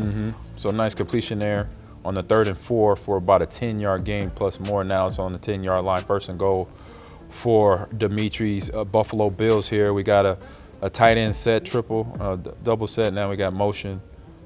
Still 3 tight ends on the field, 1 back, 1 receiver. Stretch coming here. Motion over for 1 more blocker. So we just have the motioning just for posturing, basically, trying to mess around with the defense, move players over, then it's 1 less player, or the player gets caught up in the drift or in the waves of other players trying to get to the tackle to get their running back into the end zone and have a running back pick up more yards. And a great job to stay in bounds, make him blow that last time out. Well, he has 1 more. Whoa, that looked a little odd there. He looked like he was trying to do a quarterback sneak in the offensive line, push back from the defensive line. So kind of a weird play right there for Dimitri and his Bills, but we still got 30. He still has the ball, 3rd and goal. Clock's still running. Maybe it was just to drain the clock a little bit. In his mindset, he didn't even want to score right there. Right. He wants to score either here or on the next play. Yeah, because it is 4 down territory for Dimitri's Buffalo Bills. And he has a guy. He has a couple guys open. He had A open. Does he take right 3 away here? He gets ball back at half, so I wouldn't be mad at going down 3 points before half and getting the ball back. Yeah, because take the 3 here. That puts you at 11. And then come out of half, you get the ball. You can score 6 there or get another 3, and then it's tied up. He's going to hold this, drain it all the way down, take as much time as he could take out of this. Yes, he is. Got to kick it here with about 5 seconds to go. There's the kick, and it's up. It's good. So right now we're looking at 11-14, Dimitri's Buffalo Bills versus the all-blue Deshaun's Buffalo Bills, who is the reigning champion from last year's HBS Madden 23 competition. So now sitting here in Madden 24, we're about to go to half, about 13 seconds. But 13 seconds in Madden, that's a lot of time. Exactly. It's a lot of time for something to happen on the scoreboard here for Deshaun and his offense right now. So what is something that Deshaun, what is some of the play selection that he will potentially look at here, King? Oh, I like a deep corner route. He's going to streak. He's going to run a streak. He's going to try to streak. Oh, he quick hike verts. And goes deep. He has him. As he has him and got and he gives Buffalo up points before half. Oh, my God. Over the top play right there. That's the last thing you want going into halftime. With no timeouts. Usually in that situation, what I do, I go cover 4, as you saw on Dimitri's defensive play call, but I put cover 4, and then I even push my defenders all the way back. And just for safe caution, I take a linebacker and put him on the goal line. So that doesn't happen right there. Unfortunately, it's just Sean does get another score in 7 seconds, because we got, or I say 8 seconds, because we got 5 seconds on the clock. So I know Dimitri right now is not happy. Yeah, he was in prime position to win the game. He was basically in control, getting the ball back at half. But wait a minute. He might get it back. He already had this before. He had a good return in the first half, so the last 5 seconds tick off as he has a big return. But damage is done. He is still down. Dimitri is still down by 10 points, 21-11, going into halftime of the open qualifiers of the HBCU Madden 24 competition here. So a couple big plays. I say no, 1 big play for Deshaun. So let's go into that a little bit, One King. huge play. I mean, you can't give that up. No timeouts, only about 13 seconds left. You got to put everybody deep. You got to force them to throw the ball in bounds. You want to guard the sidelines, maybe send a little pressure, make them get the ball out fast. You can't give up a streak just up the sideline. That's a big, huge play that he just gave up right before half. And that might stem from the fact he's a reigning champion, right? Having that confidence, right. And then it's having that, just that mental at the game, knowing like, okay, I could do this. These are my play selections that I could go to, and that's what he did and was able to score. We had a completion right there coming out of halftime. Josh Allen there for Dimitri, hits Diggs across the middle for a first down catch. We got 1st and 10 on the 38-yard line here, King. Yeah, I mean, that puts him, that makes the reigning champ way more comfortable in this game. 100%. Yeah, being up 3 and being up 10 is a complete difference. It makes you way more comfortable. You're not feeling like, oh, I need this stop. Right. I don't want to go down in this game. So even if he scores, you're gonna always be up. You're gonna have the lead. Even if he goes down and score, all you gotta do is score back. Exactly. And so we have, was that actual? I think Yeah. he's running. He went offside. I don't think he liked I the don't play think- on defense. Oh, he didn't like his play. So yeah, Yeah. they're instead of using a timeout, that's smart, because you obviously timeouts are important. So Timeouts are very instead of important. using a timeout, got the penalty to then get out of a certain defense because he saw the offensive formation that potentially would not work against the offensive play call. Yeah, 5 yards isn't nothing in this game, really. That's a big run there. Second in inches for Dimitri and his Josh Allen there. Second in inches on the 47-yard line. So he is in the mindset, as we see a couple things here, the big touchdown, the meter at the top, obviously momentum to Deshaun. So what else Dimitri do you think has to do here to get the ball rolling back his direction? He has to get points. He has to get points. He has to get down the field. He has to do something right now because it's going to start getting late. Ooh, a breakup. He had a nice, accurate pass. Looked accurate to me, but was able to be incomplete. That's the deep out zone KO ability that knocked that ball out right there. So that's a defensive attribute, correct? Yep. So yeah, we have those X factors in Madden. Offense, defensive players Big play here. And And it he looks like complete deep out knocks it out again. So with the Bills, they have 2 deep outs. People like to put them at the corners because Right. when they're in a deep zone, that's mostly where they activate on the outside corners. Right. Tre'Davious White have one, and then the other one, I think it's Poyer. Poyer has Yeah, one. the safety on yep. 21. He was on the left side there. He had the big incompletion. Yeah, pass they like to deflection put them the both on the previous play. outsides. Right. So when you have defensive backs that have those X factors, another penalty, but also again strategy here, not just a penalty, right? Right. You know, so he's going to Didn't his have the playbook. right defense on Yeah, the field. didn't have the right defense. Now I picked up something I could do because I end up throwing timeouts when that happens to me. So now he's helping y'all helping me out in my Madden game here this weekend. So I love that for myself. That just get a penalty, 5 yards. Yeah, 5 and yards it's already is you nothing. already know it's going to be a ball thrown, so you still have the opportunity to intercept it if you're in the right defense. So get that penalty, get out of the defense that you didn't like, Right. to try to defend against the pass or against the run. I'm surprised that was even completed. Yeah, he almost. You see how the pass was Yes, very it inaccurate. looked like it was 'cause going to he be was off his incomplete and back hit the foot. ground, but it's Josh Allen. We have a guy who is 6'6", 240, and does make those throws in real life, Right. but in Madden 2 has enough velocity to not let that ball hit the ground. So Comes the completion there, RPO first stretch. down Oh, for Deshaun and his RPO. Buffalo Bills. And so now they know each other well, but the momentum Deshaun has the advantage of. We see now he's mixing up formations, not the RPO that we saw, not a whole bunch of RPOs that we saw in the first half so far, King. And that's why that touchdown before half becomes huge. Now he's Mm-hmm. up 10. He's gonna take the clock. He's gonna run it down. If he was only up 3, you could hold him to a field goal and you only be down 6. One touchdown gives you the lead. But now he's down 10. The reigning champ loves where he's at right now. Again, Dimitri, not someone he sees something he doesn't like, gets a penalty, 5 yards there. So 2nd and 1 instead of 2nd and 6.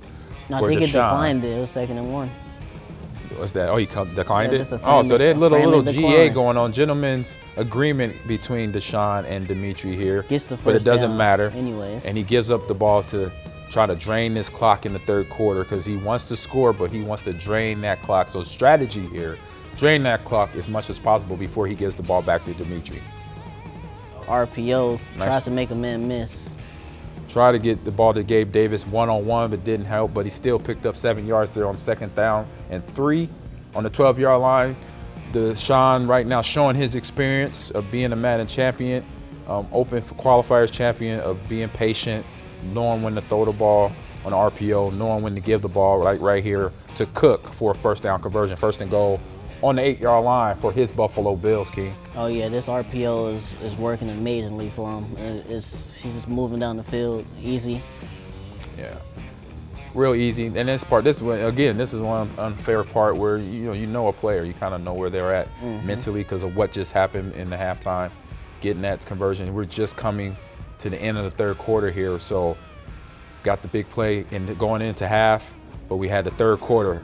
Mr. Deshaun had the ball the entire, basically all the third quarter. Entire third quarter. He drained it, you know, putting Dimitri in bad defenses, having him to get penalties, commit penalties out of that. So there we go. Nice run up the middle. Great cut amazingly. back. James dived into the end zone. So we spreading that lead out. Defending champ Deshaun is up 27 with the field goal, 28-11 here. So we got Dimitri got some work to do here. He got a lot of work to do. He's gonna need quick scores. He's gonna need some onside. He might need about 2 of them if he wants to come back in this game down 3 possessions. But what about his patience here? Where's that patience got to be at for Dimitri to come back and have a chance to win this game? Honestly, there's no patience. He has to get down the field now. Like, he has to get down. He needs to go deep. He does have to get down fast, but you got to be, you know, just you don't want to just throw an interception. There you want to stay poised, but like this time moves fast in regs. With 40-minute play clock, you got to factor in when your opponent gets the ball back. He's just gonna have 2 clock on. He's gonna run the ball. And then 100%. Having the defense he's had against RPOs, you don't want to sit there. There's a few first downs, the game is over. Yeah, because you want to press up, you want to get tight to that receiver, but then you get beat over top a lot easier. Yes. Especially when you got receivers that's rated over a 90. Oh, he had Y. Oh my God, he missed it. He had Y. He had Y. I missed it too. I was watching the pocket with Josh. So what you saw, outside receiver got open down the field, but he was still able to convert a first down here with Josh Allen and his legs. And this is what he's most likely going to do here. Pick up some yardage, get to the sideline so he doesn't have a fumble on contact. 2nd and 4 for Dimitri's Buffalo Bills, down 28-11 on the 43-yard line here in the Open Qualifiers Championship in Orlando, Florida at the EA Studios, man. Looking good here. I like all the signage. That's like I said, just open the doors a little. I feel like Green Bay in here, just a little chilly.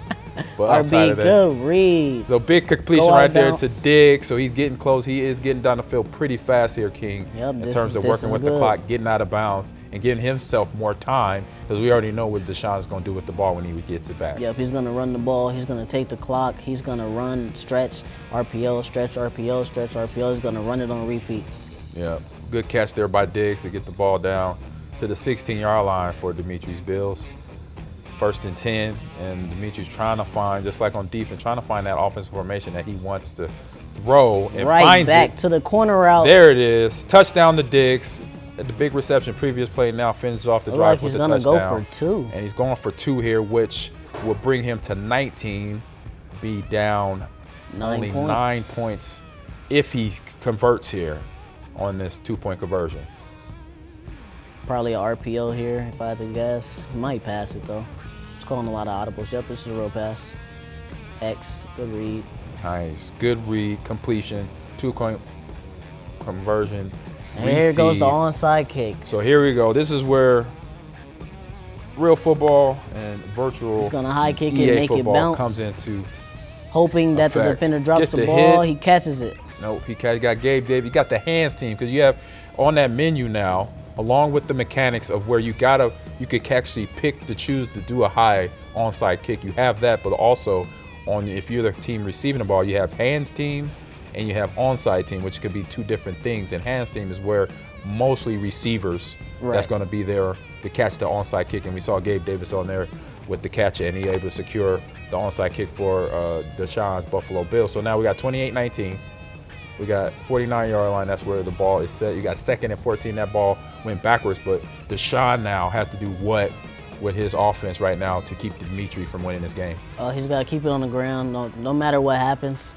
This is a short game. I mean, you're up 2 possessions. Yeah. You want to keep the ball on the ground. You want to try to get this first down running the ball here. 3rd and 4, don't pass the ball and don't give them an early stop. I like another RPO run here to try to seal the game. Yeah.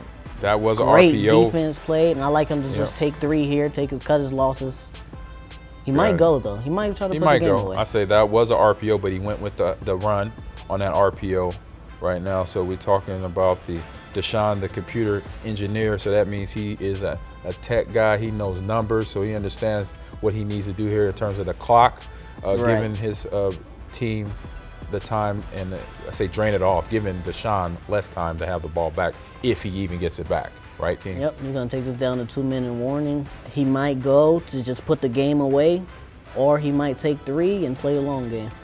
Yep, so we have a neighbor, which is Deshaun's gamer name, and you know, sometimes you want your neighbors to be nice, but right now it may not be because we got a victor, we got a loser here. So right now we got a point in the game where it's 4th and short for Deshaun, and this could be a big deal because he could get the ball back. When I say he, neighbor Dimitri with the away team. The RPO. And he hesitates just enough to get Gabe Davis opens for the completion. Big completion there on 4th and 4 for Deshaun, the reigning champion of open qualifiers of the HBCU Madden 23. Now here sitting at the Madden 24 championship. And I'm getting to see why he came to me. Yeah. He asked, how do you stop RPOs? He's very RPO heavy. It's a problem. I mean, it's an option offense. That's something where I played in for about 3 years at the University of Nebraska. And when you have that option where the balls go, so you have more control over the ball, so that defender is at your disposal, and you got to play. You get to play with them games like we're seeing right here, because as he held it just long enough, that defender came off of where Gabe was to get that completion down, and now have Deshaun's Buffalo, and a chance to win this game right here with a minute and about 10 seconds left on the clock at the 22-yard line. So we're just 2 yards out of the red zone, 3rd and 5 for Deshaun, who goes by Suave, or the real Suave. I'll say here. I'm gonna cover 4, bring everybody down in the box, play aggressive here. You want to be careful with that though. Run to the ball again. Read option. There it is. I like Good him read to there. take 3 here. Good read by the defense to stop Josh. He might go just because he's up 9. If he gets this, the game is over. Right. Clock's still running though. Doesn't have to worry about the onside kick and all of that. If he gets this, it's over. You're gonna need to play some defense here. So we got 4th and 7. So we just was here a few plays ago. 4th and 4, 4th and 7 now. So we could potentially see the same RPO action. I like a real pass here. There's no way he like RPOs actual pass here. Yep. If Rolls not, out, Josh Allen. catch Josh Allen, throws it deep. Oh, knocked out. Incomplete. I thought it was a completion there. Incomplete to Gabe Davis. There, I thought he squeezed it in there like you did on that one test. I was like, what? No, how'd he get that ball? I could have swore I had a defender there, but no, that ball was incomplete conversion. So now, in this position so right Dimitri here, now has the ball. So here we go. In this position right here, once you reach that 40-yard area, you think he takes the field goal now, or does he wait? Does he try to go for 7? Ooh, great question. I would say I'm going for the win. I'm going for 7 right now. 7 now, then onside? And then onside later. Yep. Or, I mean, now when I think about it, maybe that 3rd, getting the 3 early, just give myself more time on the clock. More time once you actually get it. Oh, that's a big completion read. there. 2 of the stayed same in bounds, though. Corner route completed. One to Diggs, one to Knox, I believe. Do you run out field goal team right here? Look like he's gonna go though. Yeah, he's going for it now. So he took the other choice of what we talked about here. Like with he got to get out of bounds right here. He knows the end of the clock, and he tried to do a Lamar Jackson from the other day and catch his own pass. Game over. Kinda, but he's run out of time. What's that? 2 seconds on the clock. So yeah, it's game over. So all he can really do is chuck it to the end zone and make it look good for the scoreboard. But outside of that, Deshaun has come away here. Unless it gets blocked. I don't know. That could happen. That's still not going to help him. No down 9. That's true. That's true. But there he is. Deshaun puts the cap on it. Or Dimitri, I'm sorry. He gets a few more points to bring it a little bit closer, but does not get the victory here against his lab partner in Deshaun. So Deshaun is, I say, 2-time now champion of the Madden HBC. Madden 24. And then his last year. And he's a senior, so he goes out on top. So Deshaun, congratulations to him. Hey, good game right there. He was the first one. He said, create the mistakes. That's whoever has the most mistakes, and he created them for Dimitri in this game in terms of interceptions, and then just get into a position where he could just drain that clock down and not really give Dimitri any time to really make, quality calls, because he had to make aggressive calls, risky calls that turned into more mistakes later down in the game. So good job by that for him, for Deshaun. So what about yourself? What's your comments there? Well, this is a game full of adjustments, and he proved why he was the reigning champ. He went down early. He went down 8-0 early. I think he gave up a stop too. And he stayed in the game. He fired back. He scored. He got some stops of his own, got back in the game, got that big touchdown before half, which came up big. I mean, he only won by 6 points, so that was a huge touchdown before half to change the whole trajectory of the game. So, like, yeah, I mean, he was clutch. Clutch big time. So I'm tossing it down to Taylor with interviews with the players.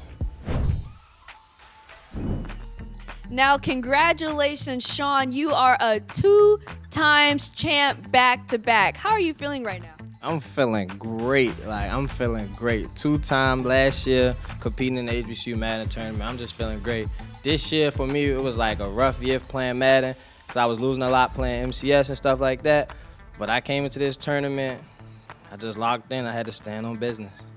That's amazing. Now, what was your strategy going into this competition today?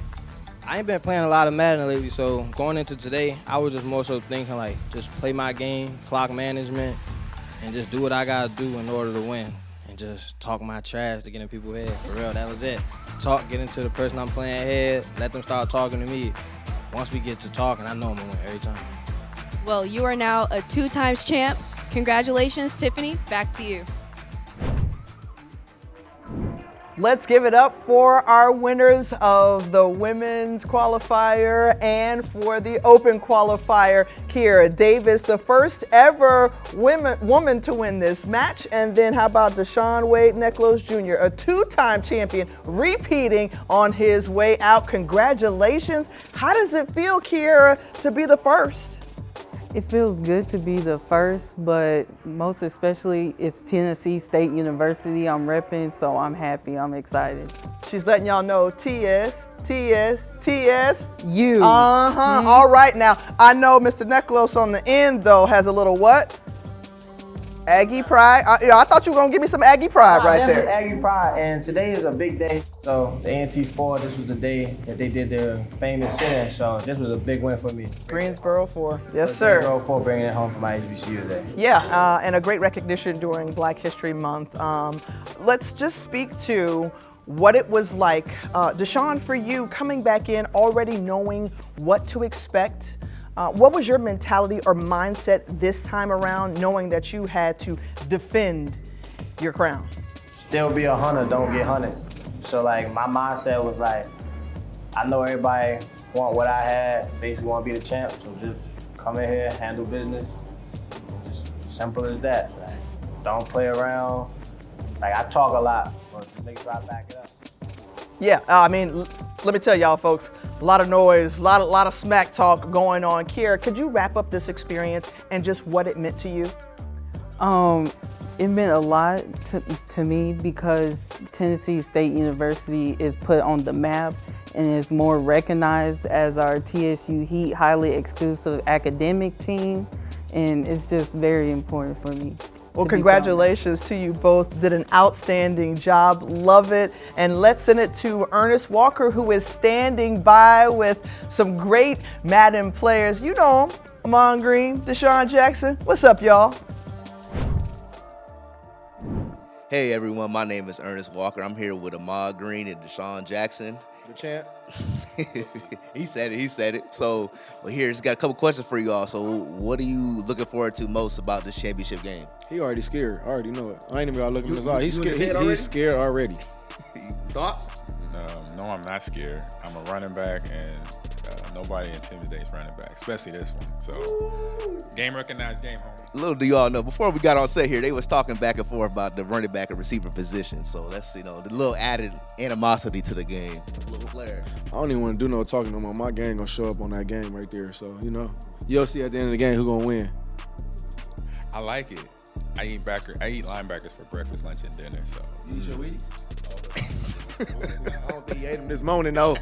We living in the past, baby. We the present. Oh yeah. So hey, back to you guys back in the studio. Let's get back into it. The show match. Let's start it off. Hey, the king, you know him, Kevin Johnson Jr. and Germany Bozeman, our student video applicant. We are ready to get this underway. And the way it's going to work, folks, just so you know, it's going to be a 1v1. So it's going to be Kiera Davis, the winner of the women's match with Ahman Green. First team, Deshaun, right? Deshaun Wade Necklace, the winner of the open qualifier with Deshaun Jackson. So we're going to get it underway. Kansas City versus Philadelphia. No surprises here, right? Nope. Deshaun Jackson choosing, of course, the Eagles. Duh, natural tie. Former Eagle himself. All right, so excited. Germany, now you're going to bring in some of your experience in doing this, and you're going to help out with the play-by-play and, you know, guide us through. I'm going to let you take it away and guide us through as we set the stage for this show match. Yes, ma'am. That's what we're going to do. All right. Let's get it going. Hey, before we go into it any further, I want to ask from the king, in terms of just what these types of matchups feel like and how you prepare for them, what's the strategy here? Strategy is keep a team ahead. Don't want to make too many mistakes. Mistakes can always mess a game up, turn a game over. You want to keep possession of the ball. I like a slower paced game. If you feel like your opponent is a little better than you, a slower paced game, run the ball, keep the ball on the ground. Yeah, it's got to be a mistake-free game and just play like you want it. So an interesting choice here, Germany, that Kiera and Ahman are choosing the Kansas City Chiefs. We saw her win earlier with Pittsburgh Steelers, but you had a chance to talk to her before the match. I mean, just kind of what did you take away from her? What did you read from her body language and what that interview was like? So Kiera, she had a great first impression. She doesn't typically play Madden that much. I know that she typically is on the computer a lot, and also her opponent from the last game as well. But she definitely wanted to go in with a good mindset. She wanted to win, and I'm just glad that she got that turnout. Now, you compare pregame to postgame after winning it all. The first woman to win in that women's match. And just what did you see in terms of her confidence after the victory? That is a great question. Her confidence was literally through the roof. Before, when we did the first interview, she was just very calm, cool, collected. She's just a very chill individual. And then after, it's like she got that confidence to her. She was really upbeat, and I think it just proved to her that she was able to do it and accomplish this goal. All right, so getting underway and ready for this matchup, and just off of the strengths of these teams, any advantage one way or the other, King, with choosing the Chiefs or the Eagles? Like I said before, Chiefs is a very good team. That's a team I like to play with personally. I feel like they have just a little bit more advantage with the abilities that Patrick Mahomes has, but Eagles aren't far off. They have a better defense, so it really just depends on what you want to fumble. Fumble late on the play, and immediately Philadelphia coming up with the turnover inside the red zone. And look at here.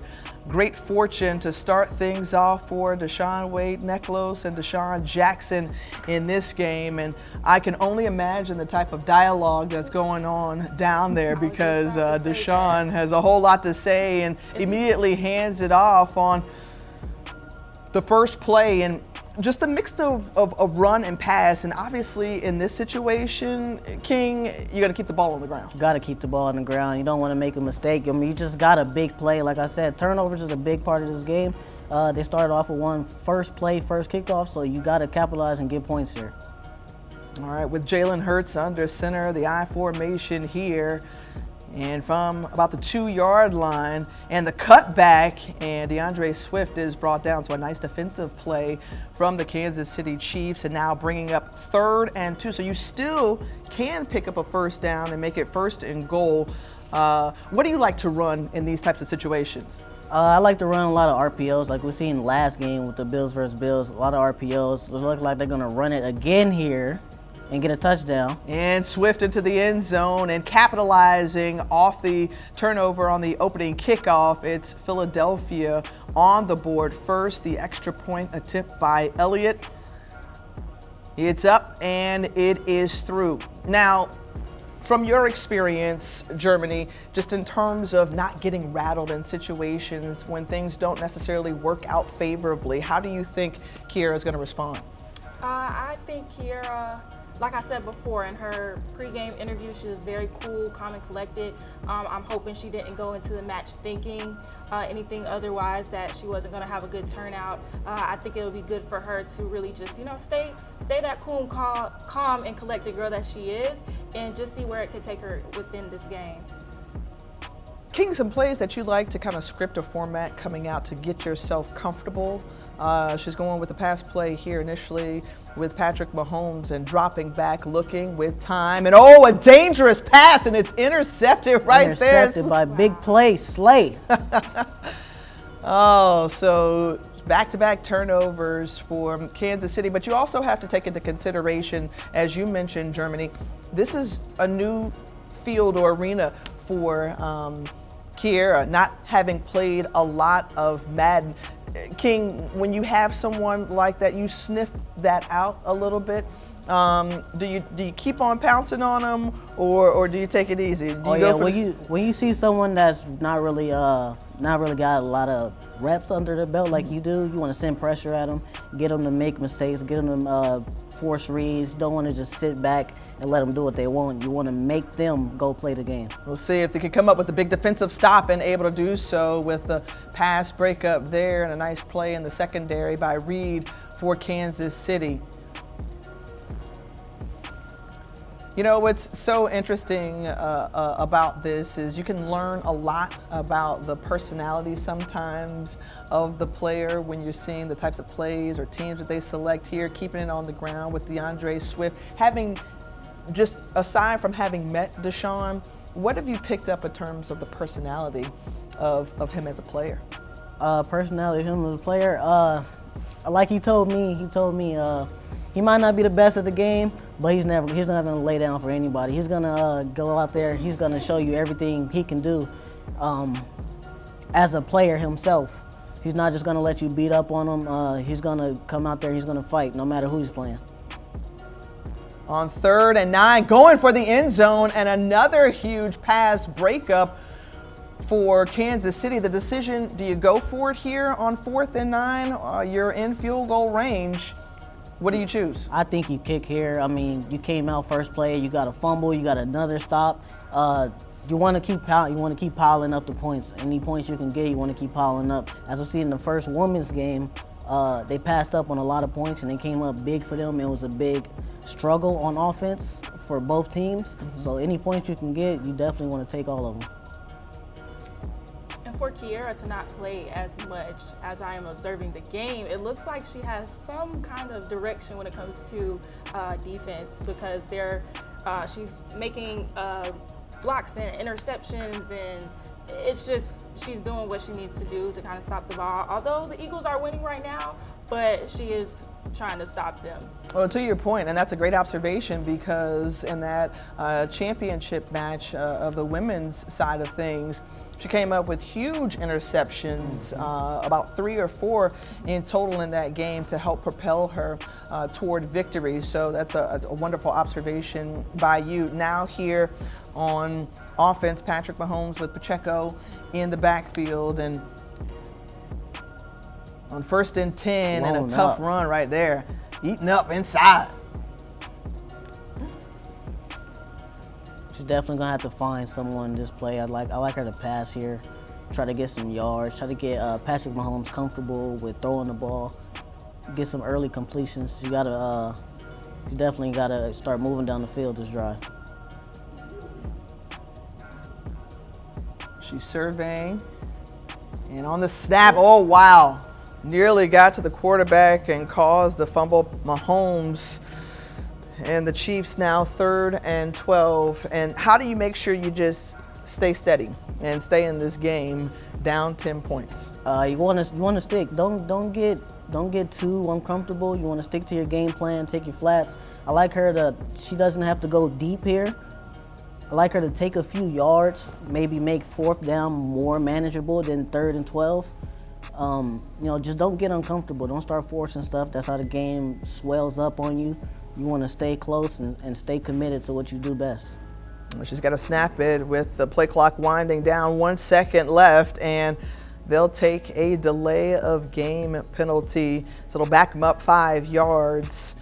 In a game like this, how difficult or what kind of deficits have you had to overcome in your playing experience? Yeah, anybody you play, there's gonna be you're gonna go down a lot. There's some people, you have a bad game, you're fumbling. Oh my God, wide open. Wide open, and said it's intercepted Picked off by Kevin Byard. Woo-hoo. Go ahead, take it away, King. But yeah, every pro player has been down a lot. Sometimes you come out and EA just doesn't want you to win. Like, you're gonna fumble, you're gonna fight adversity, but it's about what you do after that happens to you, whether you want to stay in the game or not, whether you want to get on tilt, as they would say. Like, you need to stay on your game and just keep fighting back. And also from my experience playing, wide open. I mean, she took the gamble Dancing. up front, and right there, that one hurts. As a big touchdown by A.J. Brown on the opening play of that possession. And right now, Deshaun having his way. I don't know why, but she came out in field goal block. Well, sometimes those things happen, right? And you try to audible out of them, but again, a great learning experience. So on for the point after attempt, and it's a fake. We saw a lot of that again earlier today, and it's done to perfection as Philadelphia up big. Germany, I'm going to just ask from your perspective, you've had the opportunity, I'm a washed up, gamer, right? And I used to play Madden back in the day, but how prevalent and popular is it on campus, on the onside kick? And it's recovered by Travis Kelce. For gaming? For gaming, yeah. I mean, like, how often do you walk into a dorm or an apartment and see someone playing Madden? Right now, gaming is huge, and not even on campus, but even in my home personally. My brother is insane when it comes to gaming. Gaming has definitely skyrocketed through the years, especially it being on Twitch as well. So streaming services have also provided that kind of outlet for gamers to really show that exposure and to know that, okay, we can also profit off of this too. So I would say that gaming has become very, very big on campus. They have competitions. I also just learned today we have an esports team at FAMU. So that was really exciting to hear, because these types of experiences that I am having, I would love for them to be able to have those exact same experiences as well. Yeah, you go around the Carolinas, North Carolina A&T, where Deshaun Wade-Neclos is a student, NCCU, Winston-Salem State, Benedict, a number of HBCUs featuring esports programs. A wide open Devontae Smith, absolutely nobody is going to catch him. And right now, just having a little fun. He's playing around a little bit, but he's trying to potentially delay the inevitable in this first half. From your perspective, just how valuable is it, King, to take part in these types of tournaments to kind of get your weight and reps up? Oh yeah, repetition is a big thing. If you ever want to excel at the higher level, you definitely need more and more reps. The more reps you get, the more comfortable you are in certain situations. You can handle them better. You know, like when you go down, say you fumble, reps will get you in that mode where you know, okay, I fumbled. I need to stay in the game. I need to stay composed. I need to come back. I need to not give up. Yeah, more reps and just being in the situation, being in the moment will definitely help you do better once that situation comes up.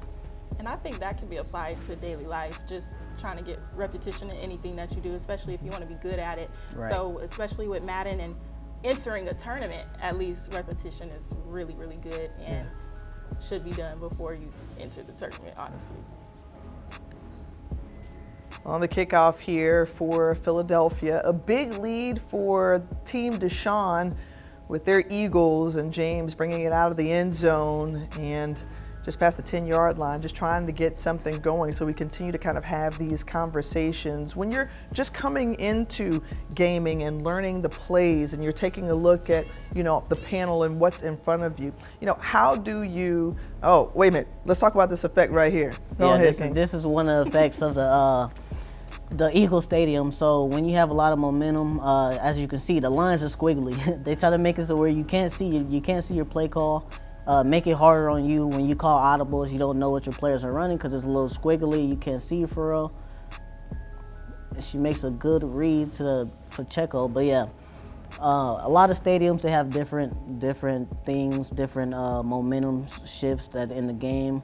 I feel like it brings a lot of adversity to the game and makes it to where it's louder in different stadiums. It's different momentum shifts in different stadiums. It really brings a certain difference in different teams. Well, they've got Lincoln Field down and the noise that Eagles fans make in the stadium. Another pass completion, so back-to-back receptions for the wide receivers. This time it's Tony, and now moving the ball more effectively. Under a minute to go in the opening quarter, 1st and 10. So finding herself in a good position with the Kansas City Chiefs, and this was a feeling out process we saw in that women's qualifier match as well, just trying to kind of get some rhythm and comfortability there as Valdez Scantling comes up with it.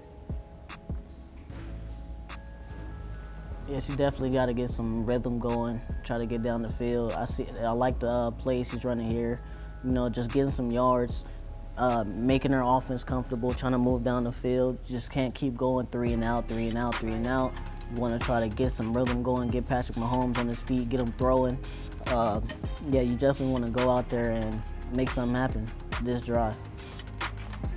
I just noticed that she was starting to run the ball a lot more instead of throwing it, so I think she's trying to figure out her strategy now. So.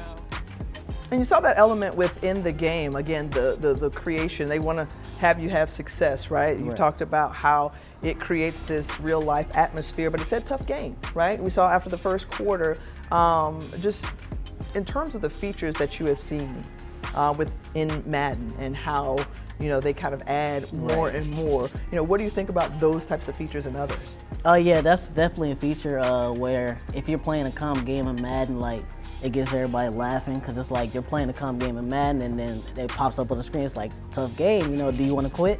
So it's like when that comes up, it's definitely a funny feature in the game where people get a good laugh at it. Two pro Madden players playing and you just beating someone so bad that it tells them that. Oh, right here, Travis Kelce wide open and a great play from Kiera getting on the board and again finding her way, settling in, and that's got to be a big confidence booster.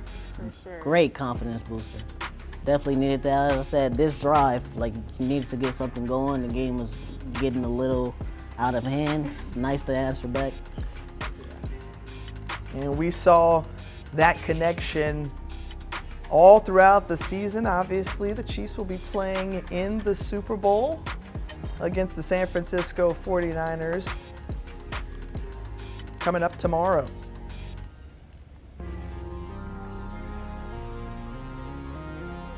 All right, I'm going to take my play-by-play hat off and I'm going to give it to my other caster crew and just trying your hand at it and seeing how it feels and what you're calling, the who and the what, the when and the why.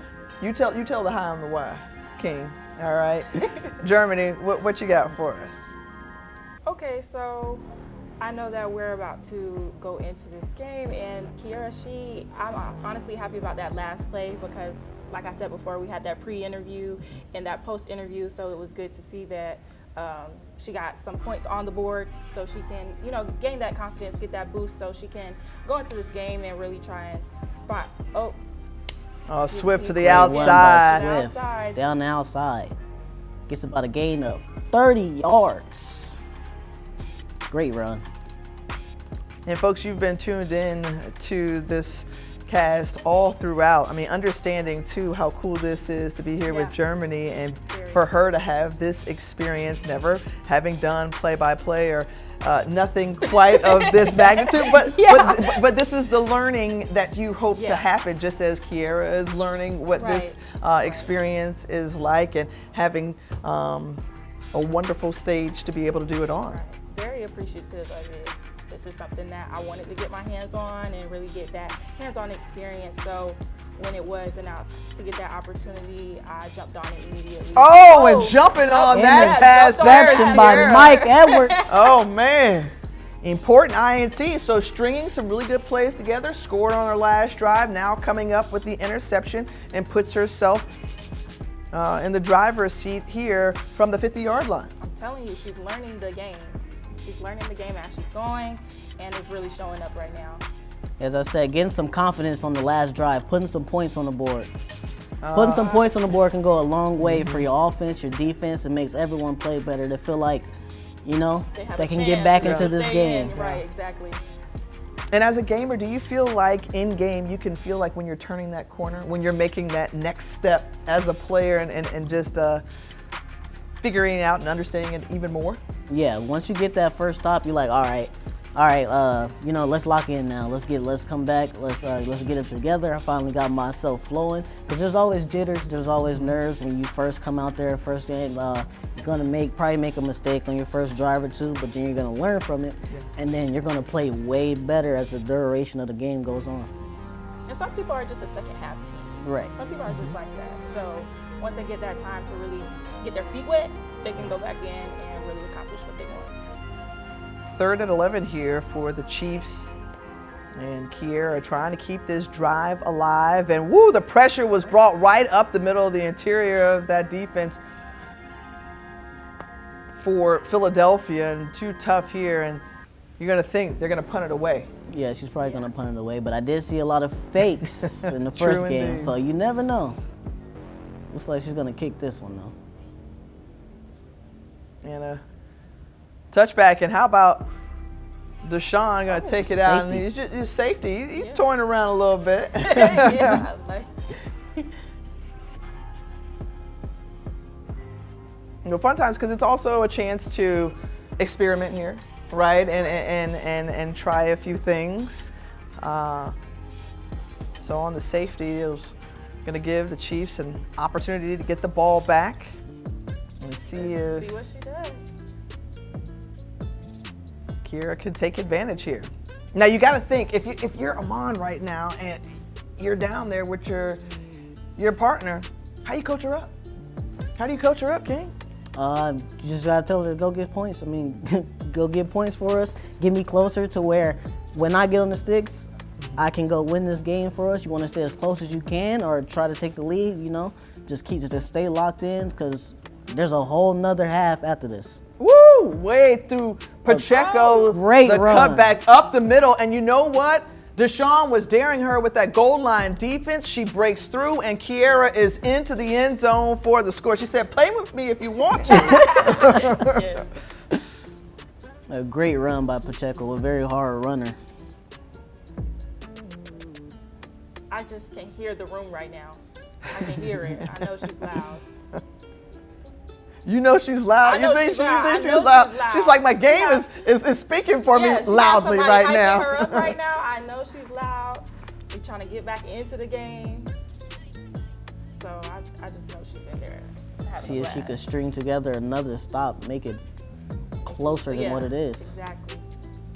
25-16 in favor of the Eagles, and once again toying around. He's trying to make a play. Deshaun, he's trying to put it on ESPN. Yeah. Like, are you trying to be funny right now? Like, what's going on? Trying to make her miss a few tackles. Defensively, what does she dial up here, and who's she gonna kind of look to help make that play? The chance to get a safety, I like her to send a lot of people. Oh, flipping it back dangerously, and again, the fumble and another safety. Oh, is that a touchdown? No, I'm sorry, it's not a safety. It was a fumble and a touchdown. For the Chiefs. Forgive me. All right. Wow. Now the score is closer. All right, and the plot thickens like this. 3-point game with an extra point pending. It's getting interesting. For sure. Field goal is up, and field goal is right down the middle. All right, so a 2-point ball game after jumping out to a commanding lead. We've got a good one with 2:42 remaining in the first half. Remember, after Kiera and Deshaun Wade Necklos, the two winners of the women's and open qualifier match, they'll switch, and then Ahman Green along with Deshaun Jackson will play in the second half. It's gonna be a good one. It's gonna be a good one. I'm excited for the next half. I'm excited to see that now that the score is closer. Runs up the hole. Yeah. It was a good run. Yeah, strong run here. All right, so allowed the Chiefs and Kiera to come back in this one. How important is it for Deshaun to score going into the half? Oh, like I preached earlier, points before half is always big. Getting those points right before half, and then the Eagles get the ball back after half. That'll be a big change of the game. Points before half is always big. It's always a huge turning point in the game. And I love just, I'm going to harken back to something here, how as on the carry and not much room to run, wrapped up by the Chiefs defense, how this opportunity has just been flushed out in a new way, right? We had 16 participants last year. This year, we had a total of 8, right? 3 in the round robin for the open qualifier, first ever women's match, and then the video applicants as a huge completion there. And so how neat this is to experience this here from these EA studios in Orlando. I just absolutely love it. This is a great experience. I'm having so much fun. All right, timeout taken, 1:05 remaining. Deshaun moving the ball well with success like we saw him earlier in the game, looking to put up points before handing over the controller. Running back screen. And snuffed out well. All right, moving quickly again. She's playing great defense. Yeah. Yeah, she is. Yeah. Hurts rolling out, flings it to Devontae Smith. The pass complete, second timeout of the quarter, so Deshaun has 1 remaining with 37 seconds to go. And Devontae Smith has had himself a nice game thus far. Better than the century mark in reception yards, or receiving yards rather. They are definitely trying to have a bigger lead going into that second half. You can see it's on his mind that he wants points here. Oh yeah, it would be a point of pride for Deshaun. He wants a couple plays ago, you know? he wants points here. He wants points. He's searching. Oh, down. Yeah, right up the seam. And A.J. Brown with the completion. Again inside the red zone. Ball spotted at about the 3-yard line. Goal, hurry up offense. Inside zone. Time ticking to Swift powering through into the end zone. And another score. He wanted a score. He had it on his mind, and he got it. Like I said, big score, 9 seconds left. That's the perfect time you want to score. Don't give up points on the other end, and you go into halftime up. Oh, he's going for 2. He wants to be up 10. Interesting decision here, but a smart one. Up by 2 scores. Give yourself a little cushion, and we'll see if Deshaun is successful on the 2-point conversion. Pass it out to the running back. Swinging out to the outside, and that's easy work right there. That's easy work. Nice pitch and catch to the backfield. Looks like he's gonna onside it. He wants more points. He says, I'm gonna get greedy with this thing. And that's big for the Chiefs. Now you need about 3 yards and you can get your points of your own. What's your go-to play in this situation with 8 seconds left in the half? I'm not mad at a drag. Just throw a drag or either just run the ball. You know, you don't need many yards. Just need about 3 yards. You got all 3 timeouts. You can run the ball real quick, call a timeout, send your field goal unit out, and just kick the field goal. You don't have to go for it all. You don't have to go for 7. 3 points is big here. You see a couple of out routes there. Time ticking. Up the middle of the field, and dangerous pass, and it's picked off. Another INT in the half, and that's how the first 2 quarters are going to come to a close. 33-23 in favor of Team Deshaun. Oh, there's 1 second left. Okay, wait a minute. There's another play left. My bad. One more play left. He wants more points. He's going to Hail Mary. He wants more points. Yeah, he's getting greedy now. He wants it all. He wants it all. You just send everybody on a go route. Just fly chuck route. it up. Doing it for Yep. real. Just going to chuck it up. Knock down. Okay. All right, 10-point half. Again, we've seen solid defense from Kier all day long, but again, things started to click and come together at points in that first half offensively as well. As it switches over, I'm going to ask a question because I remember this from years past. Next gen versus current gen. I'm going to put your gaming skills to the test here. The difference between them and one that you prefer over the other? So I definitely preferred the old gen movement better at the time, just as in a stick work standpoint. I feel like it took more to have better stick work than the next person. It took more skill.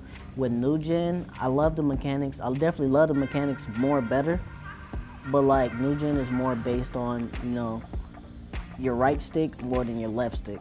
It's like jukes and spins and like stringing together special moves to get down the field, when on old gen, you didn't have to touch your right stick. You could use your left stick to make everyone miss, stop and goes and all of that stuff. But yeah, I mean, I definitely like the new gen movement way better as soon as I adjusted to it. But when the switch first happened, it was hard to adjust to it. But yeah, over the years, it's definitely way better now. Germany, that's like the intricacies within broadcast journalism, right? Literally, everything is so evolving and it's changing, but you just got to get on it and figure it out. So that's definitely relatable back to what we do at FAMU for sure. Yeah, it's a process. It's a process to switch to it and get good at it, but once you were there, you're there. How was that? Were you losing?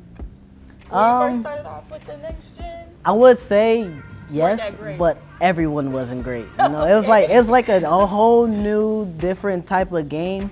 So like everyone was like at the beginning stage. No one could score on offense. Everyone was just playing defense good, cause like it was hard to move. No one knew how to do it.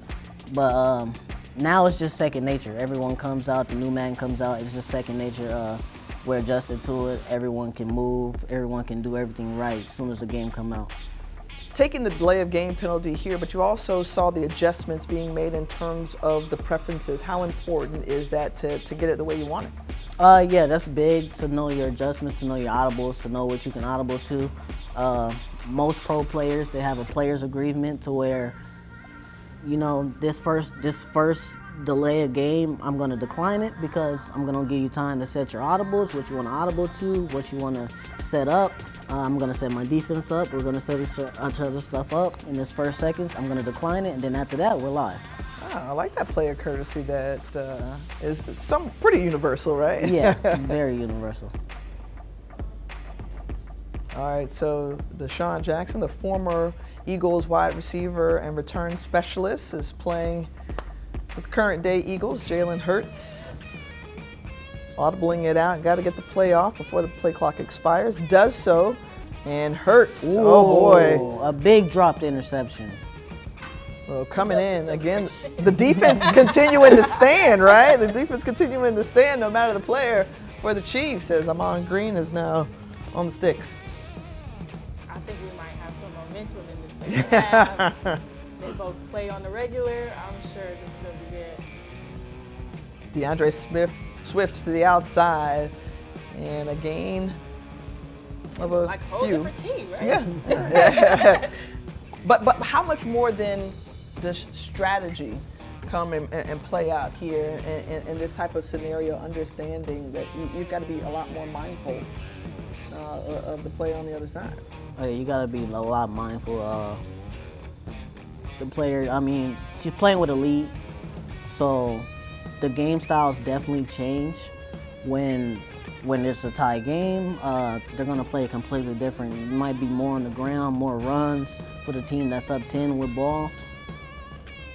Throws it deep to A.J. Brown. But yeah, playing with a lead is definitely different than playing in a tie game or being down. So you have to be mindful of that you don't have the lead, you don't have ball. So you got to put the pressure on, you got to get the ball back. Back-to-back first downs, no huddle. Hurts back there still scrambling, throws off of his back foot. And you talked about the mechanics earlier, the importance of getting your feet set in real life and on the game. That carries over and translates. Yeah, it definitely translates. If you're throwing off your back foot, you're not going to make nearly as much passes as you should make, and that can also lead to interceptions off underthrows. On 2nd and 10.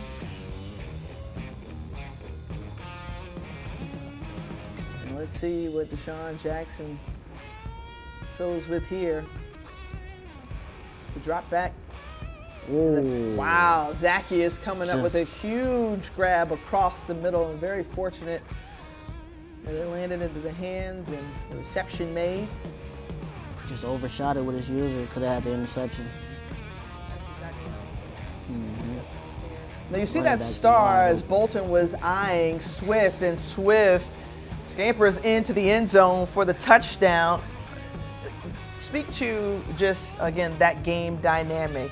That spot. Well, that showed that he was in man coverage. His user was supposed to be guarding that running back. He ended up using something else, so that left the running back wide open. That line directly to a different player means you're man-to-man. That's your man, 1v1, like you're with him. He didn't run with him that play, and that's why that was wide open. Again, going for 2 here. And good great defense there. And that is a big stop right there. Keeps it a 2-possession game. I think it's going to go with the onside here. We've seen some conventional yet unconventional ways. Again, everybody has kind of a playing style we talk to. It speaks to the kind of gamer personality and the risk that you're willing to take, or things that you're willing to try in the process. Yeah, there's a lot of onside kicks, especially in comp Madden. Most people are playing field position. They onside kick almost every kick, so it's definitely a different risk-taking game than what you normally see in real life. Yeah, people play different. They go for it all the time. They onside kick all the time. You rarely see any punts, any of that. Yeah, it's a who wants it more type of game. Edwards-Hilaire met by Sweat there, and a big loss in the backfield on the carry, so it's going to bring up 2nd and 13. Well, good, again, kind of teaching moment here, Germany, because job as a play-by-play, you're trying to set up the who, the what, the where, and then he comes in with the how and why. So you take a stab at it here. 2nd and 13, Second right and there. 13. Bam. Yes, Uh-huh. 2nd and 13 at the top. We got timeout. So we do have a timeout coming in right now. So just trying to go in with some momentum for the Kansas City Chiefs. We have it going to Mahomes, and they're going to pass it off to Elway. Edwards-Hilaire? Yeah. Oh, yeah. Uh-huh. Right. Go ahead, man. Pass it off. Work with me, y'all. Work with me.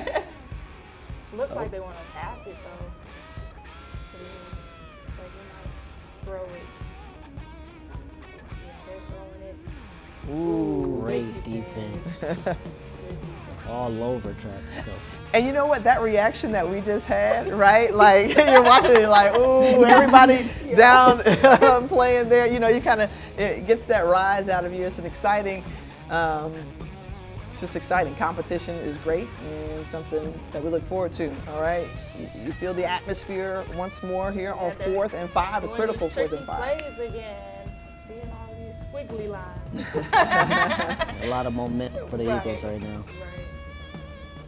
They definitely have to make something shake. Very loud in here. The thinking very hard about what they want to run on here. All those effects.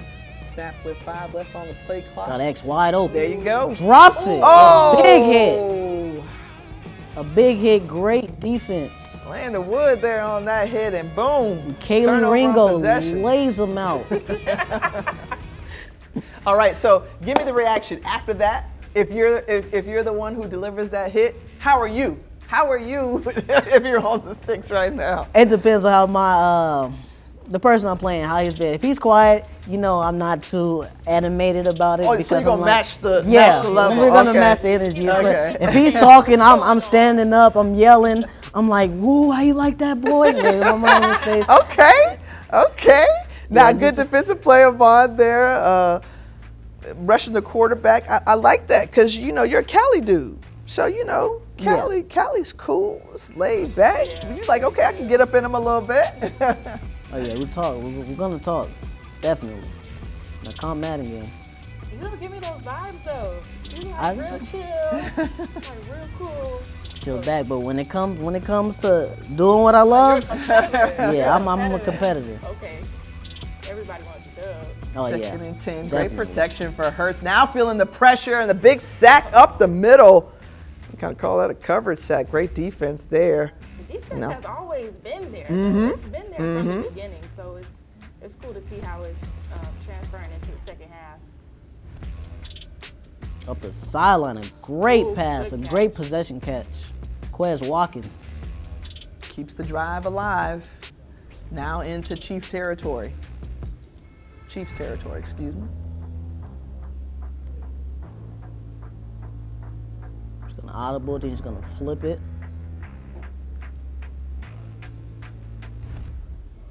Play action, tight end wide open.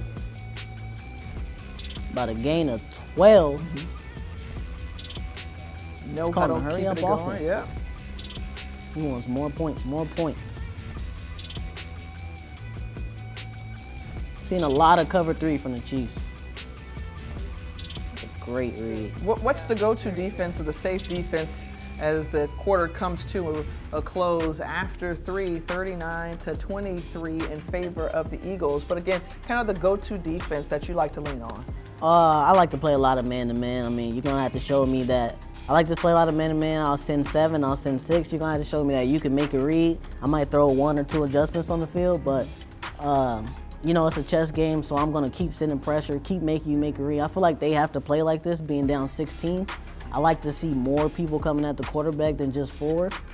I was gonna say you playing man-to-man though. You trusting a lot in your front 4 to try to bring You that have pressure to- to. You gotta press up. You gotta trust everybody. You gotta send the dogs.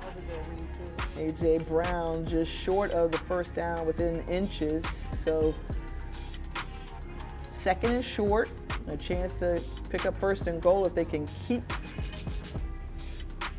the Eagles out of the end zone. How difficult is it in these types of scenarios, first and goal, for you to keep somebody out of the end zone here? Oh, you love it here. You love it here as a defender. You love it here. It gets hard to score inside of the 5. It's very hard to score. On offense, you never want to be here. You want to get that touchdown early because the offense gets tough down here. Dropping back to pass and double covered as the linebacker came over and helped to swat that one away. So second and goal. So you talk about kind of how your playbook shrinks in this instance. What do you think Deshaun goes with here? I like him to go with a run here, just because if he wants to get in the end zone, it's harder to pass with such a short field. One cloud flat could like play a whole side of the field by itself. So you definitely want to run the ball down here. Try to get Swift into the end zone. He was going to throw the flat. Wide open instead, and a little tossing there as he went into the end zone. Yeah, great Scared me read. for a minute. Right, Scared me for a minute. Yeah, as you brought up with the line on the player earlier, that happened again. The player that they were using, the running back was their man. They didn't run with it. That's why the running back was wide open. A steady dose of 2-point conversions for the Eagles here today.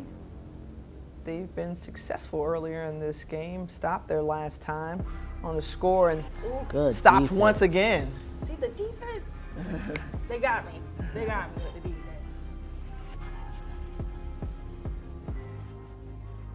So an extra cushion now with 4:05 remaining in the game, the onside kick, and it's recovered.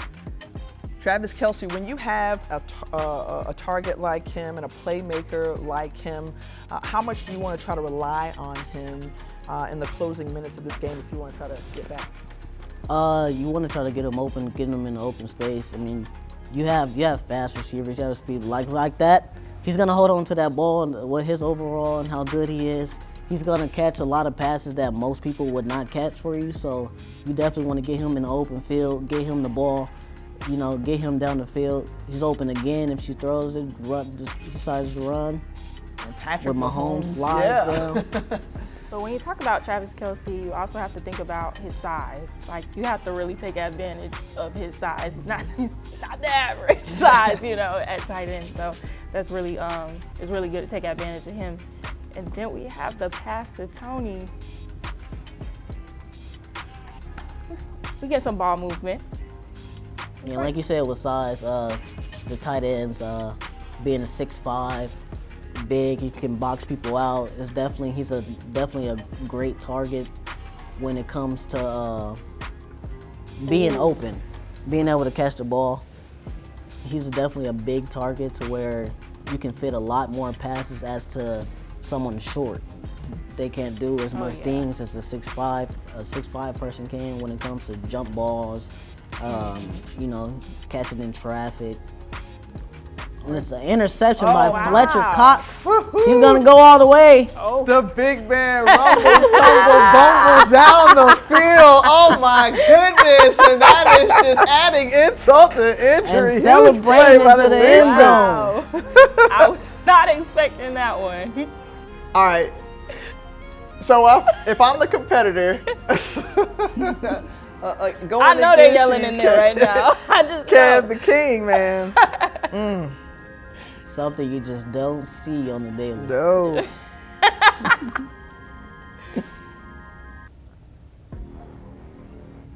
And again, the defense standing tall. Yeah. Another failed 2-point conversion. If we had the offense matching with the defense, we could have had probably a smaller lead, but yeah. Final 2.5 minutes in this one. Oh! Don't tell me fumble, and Chiefs it is recovered by Chiefs ball. Oh, all right. Chiefs come over.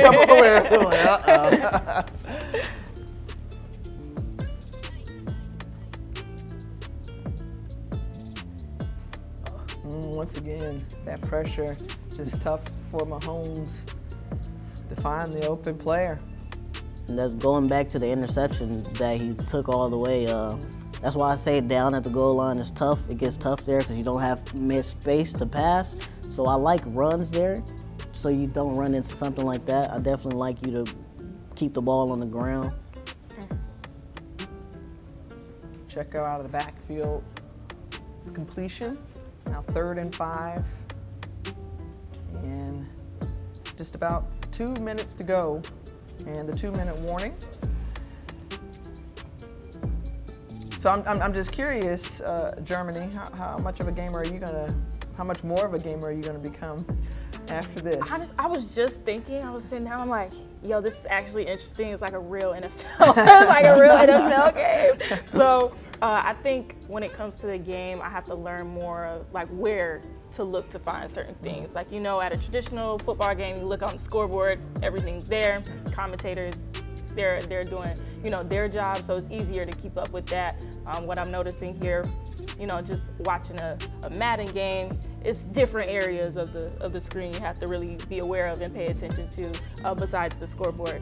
Obviously, calling plays and whichever key you want to hit, X, Y, A. It's just, I just leave it to my brother, but I will get a lot more acclimated to what Madden does.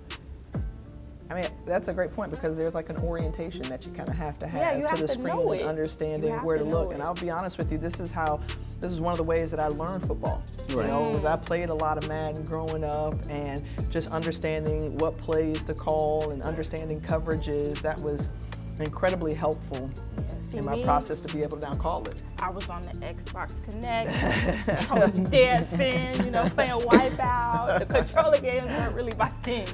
But I think it's because I didn't take the time to actually learn the game. Gaming is gaming, and yeah. whichever format you choose. But also being younger, all this on the screen was very overwhelming for me, like, especially because I didn't actually play football either. So just seeing how things are now, I kind of do want to learn me a little Madden here and there. Holmes scrambling out of the pocket. He's got an open path and into the end zone for the score for the Chiefs. Too little, too late, but certainly you still like to rack those points up as best as possible to make it closer and more respectable. Great run by Mahomes. Like I said, it's hard to pass down there. Whether you call a pass play, whether you call a run play, you got to run. You know, it's easier to get in the end zone running the ball than actually throwing it. It's a lot safer too. Yeah. It's a lot You won't have Fletcher Cox picking it off and taking it to their house. Yeah, it's been all game.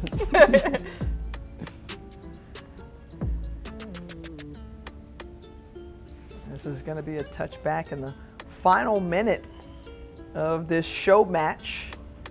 Again, Kansas City Chiefs with Kiera Davis, the women's qualifier match winner, along with former NFL running back Ahman Green. And then for the Philadelphia Eagles, we call it Team Deshaun, with Deshaun Wade-Necklace winning the open match for a second year in a row, teamed up with former Eagles and NFL three-time Pro Bowler Deshaun Jackson. Flat route to DeAndre Swift. Was able to get out of bounds, stops the clock. You think they got one more score in them? He wants it. Like I said, points, points, points. He wants more points. This Eagle team has played very aggressive all game. They want as much points as they can get. They want to put up 100. I don't think they have enough time for that. But that's the goal. Into the hands of A.J. Brown. How many times have you done that? A lot of times. Oh, okay. I don't mean to brag. Don't mean to boast. You know, earlier I could have put up 100 on my boy earlier, but interception. Interception, yeah. So, okay, that wipes out the opportunity potentially for any points with 17 seconds remaining in this one. And as you mentioned earlier, Germany, the Chiefs defense has come up with some good plays. It's been there. We just needed the offense to match. But not enough, yeah.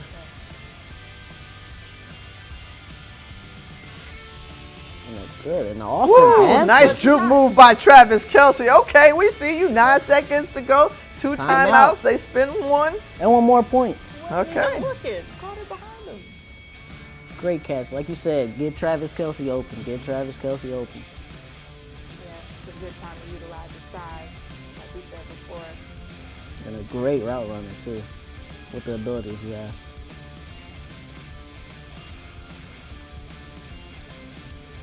Taking a shot. Oh, yes. That took a turn. A great read. So more points on the board for Kadarius Toney and the Kansas City Chiefs. All right. You know, ball game over, Yeah, but it's definitely wrapped. No, a few on sides. Right. 1 second each. Got some tricky math coming up now. Yeah, Chiefs showing they can play a little bit of offense before we get out of here.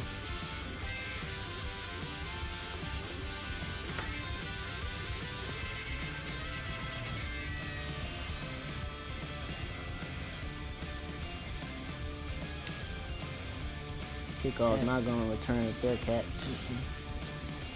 Fair catch to Scott. Do you think they're going to need us out? No, they're not. Eagles want points. prevent defense there. Everybody dropping back, and Hurts gonna try to heave it up, and picked off. Oh, I love it. Make this a one possession returnable game. kick. Hey, look, this is what makes it fun, though. Wait, it's like he's still on his feet, he's still going. Yeah. Almost. And that is ball game. Team Deshaun wins it in the show match against the Kansas City Chiefs, and Kiera Davis and Ahman Green will fall in this one. But friends, this was fun. This was fun. It was interesting. It was entertaining. It was all the things. A big deficit, really tough to overcome sometimes in Madden. I can imagine the room. I was just down there. I just know that the trash talk is crazy. All right, our Ernest Walker standing by with the show match winners. Hey everyone, we here with the champs of the Madden tournament, man. The game score wasn't that close for all the trash talk that happened before the game, but I'm gonna let the champs talk about what happened out there. Like, man, I don't do a lot of talking. Even though I did talk a little smack before, I told him what was gonna happen. He ain't eat his Wheaties this morning, man. That's the game proved it, man. I ain't gonna lie. It just got ugly early, man. It wasn't too much to say, though. Like, we knew what was gonna happen. Not only that, they used Deshaun's former team, the Eagles. But so you said, how many time champ are you? 2-time, you know. 2-time champ. Both the guys named Deshaun, so I was glad to see both of them come together and win. So back to y'all in the studio. Congratulations to all of the competitors here today, and thanks for my cast crew to close out the show. Germany Busman of Florida A&M University and Kevin Johnson Jr., aka The King.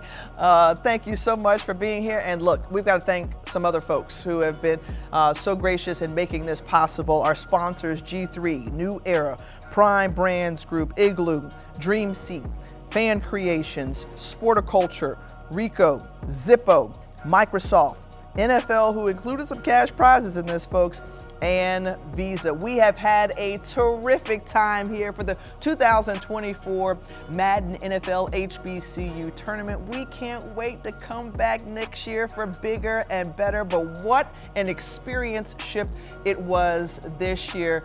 Hey, have fun. We out.